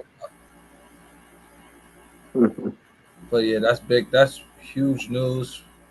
Though You're already in Paramount? I didn't know you already got in. I think I have a. Yeah, he got in. Yeah. A while I think back. I missed that. I missed it. I thought you were still watching. You know what's crazy, Talisha? Why you What's missed it? Why? The GIFs. Because when I remember the full conversation we was having, and then it was the GIF when I was like, I'm about to dip my toes in the water, and it had the dog on the ball. Right there above that message, I was telling you my entry was $10.71 on Paramount. Yeah, I missed it. Dang it. If it drops, I'll hop Playing in. around. I know, that's what I get. That's why I don't even read what you post. I just jump in. I don't. Stop saying that. You just dive in. I just dive in. There you go. SpaceX made its first point of structure on the hourly. I was saying, Rams, that I actually like the structure. I don't know if you was on the call at the time, but I actually like the structure that SpaceX is building, even though I think we're gonna get it at like $60-$70, hopefully. But Word. I think we're gonna get it under 90 though, for sure. But I like the structure it's building. Yeah, it's building. And quick too. Damn, look at that. Yeah, that is nice. It's like setting up. It could reject there or it could rip there. Yeah. Wow. Head and shoulders. Yeah. I mean, you already see right there, but I mean, this didn't validate quick anyway but it made it high just for the day anyway. The 5 minute, you got your high, lower. But this was extend. This right here was an extend. So this could right here, bang, and come right back to test this. Yeah, it is bouncing right off the fibs. It's bouncing right off that 0.38. Yeah, I think it's going to rip. We're going to see 200. Probably. Yeah, this is definitely going to rip right now. Like, it's still going to run. They got time. They got time to run this up and play with it. Yup, it's going to run. But when Wednesday come, I ain't going to lie, Paul wasn't, he was honestly messing up the economy. But I get some people like him, but he wasn't good for the economy, though. Now we're in the mess that we're in. He should have really he should have done what Walsh is about to come in here and do. So now we have to really suffer because Walsh has no choice but to not come in and save the market. But anyway, when Wednesday comes, SpaceX, I would not mess with that 2 times that short. I wouldn't even touch space. You want to short it? Go find something in this sector. I would stay far away from this thing until it could build at least a 20-day moving average on the dang weekly. But NASA might be a good one to short. It's like kind of getting a sympathy hit from SpaceX, NASA, and ASA. NASA. Yeah. The actual real space companies, they're taking a hit. Yeah, they're taking a hit today. Where do you get the initial price that you're shooting from on SpaceX? Like, how are you getting $60 or whatever? I didn't actually do no numbers, but just based off of where it opened, I'm just looking for 90. Just for the average of the IPO, the huge ones, they're gonna lose about 50% of value. So I just target 90. What did it open at? What did it open at? 135. No, 150. Where it open? 150. 150. Yeah. 150. Yeah, it opened at 150. It went up to 175 and it opened at 150. So one. Yeah. Yep. Then it got to 173, 72. Yeah. And IPO 176. Much. Oh, did it? I don't see that. It's just going to be so liquid when they started, when the big institutions start pulling out and the retail's panic, the market and everything going to flood, man. SpaceX probably coming down to 80s. But did it retrace all of its, like, did it retrace everything that it all the way back to the, did the candle cross back across its open at any time? Like wherever the candle opened at, did we cross below the open? No, 154. No. 154 it bounced. 154. It was a beautiful. If you go on the 15-minute when you get the chance, and then Virgil go on the 30-minute, you could see those candles was just beautiful, like the retest. You see the nice wicks at the bottom. It was coming. I don't think I've seen the IPO create this kind of structure when it opened on day one. I mean, because like the IPOs sometimes they go up and they don't get retested, so you have this original imbalance at the start of an IPO. Yeah, a lot of IPOs. I read a book on IPOs. Sometimes these IPOs they'll start out and nobody gets a chance to sell. You know what I'm saying? Well, it looks like to me you got some people that got a chance to sell. I don't know who sold. I don't know who sold the original retail. I mean, it's supposed to be locked up for at least 2 months. So where did the selling pressure come from? They haven't even launched the options yet. But I like the fact that there's not even any fair value gaps on this whole chart, Virgil. Yeah, there's not one fair it's all value consolidation. It's all consolidation right there. So that ain't bad. I mean, it's pretty much everybody that bought underwater or some, like that's what they want. I mean, I like it. I mean, I like to see it's already, like you said, creating a base. It's creating a base off the jump. It ain't just imbalance and displacement. It's creating them stairs. Yeah, that's good. I mean, sure, that's good safe. And it's probably because they probably know, like they're so good at it. Like everybody's just already thinking like, all right, SpaceX is going to rip. But now that the IPO's here, now they're probably like, all right, now retail is going to try to short it. Automatically, everybody's probably about to start. But there's no leverage. There's no leverage. You can't get leverage. That's a fact. But when they drop when they get on NASDAQ in 15 days, that's not too far from now. Yeah. So was that 2 weeks from now? Hey, when options open on that thing, when options open on that, right there, when we start trading options, it's gonna go crazy. Like this, I don't think that's a bad entry. I mean, I don't think that'll look too bad. You said options next week? Yeah. And that's what Wall's speaking on Wednesday. Yo, the market is gonna. That's not coincidence. It's gonna be. Yeah, I mean, I don't know. The market makers haven't had to buy yet. They ain't had to hedge, so ain't nobody hedging yet. It's all shares. I can't wait to see the IV on those contracts. They're going to be insane next week. Yeah, the IV. They're going to be so high. Yeah. It's testing that flag too. And we got a glimpse of how powerful this stock is. We seen it move the market crazy today. Like we literally got this. I was in that thing. I was swimming in blood. I said, "Oh, I don't like these waters." I had Virgil. I don't even hedge ever, man. I had to hedge, like that's all you could do. I had to get in the put. I said, "Oh no, this is different here." This is worse than FOMC. Like the volatility was crazy, and like you Yeah, said, they didn't sell. So where was it coming from? It was crazy the way the market was selling off, and then boom, buyers just stepped. It was so crazy.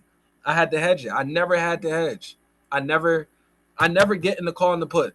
And them straddles and all, I never do that. Today was the first time I had to hedge my delta. It was crazy. Well, it was right up against the SPY Gamma had us right up against 73.90, which was their volatility trigger, which is their, where they have a risk, pivot.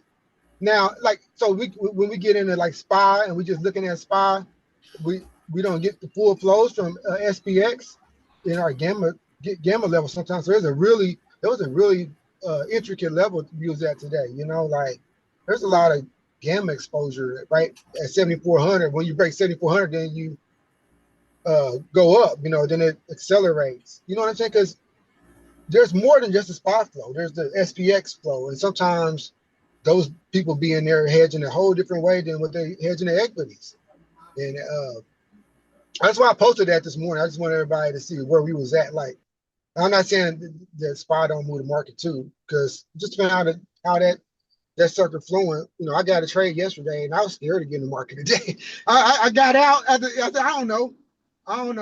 You know what I'm saying? Like, you just don't be knowing. Like, just I'm not passing any judgment. I'm just talking with you guys. All right. I'm about to get up out of here, y'all. I gotta go get these kids. Yeah. Guys, thank you for hanging with us. Thank you for showing up. Appreciate all of you.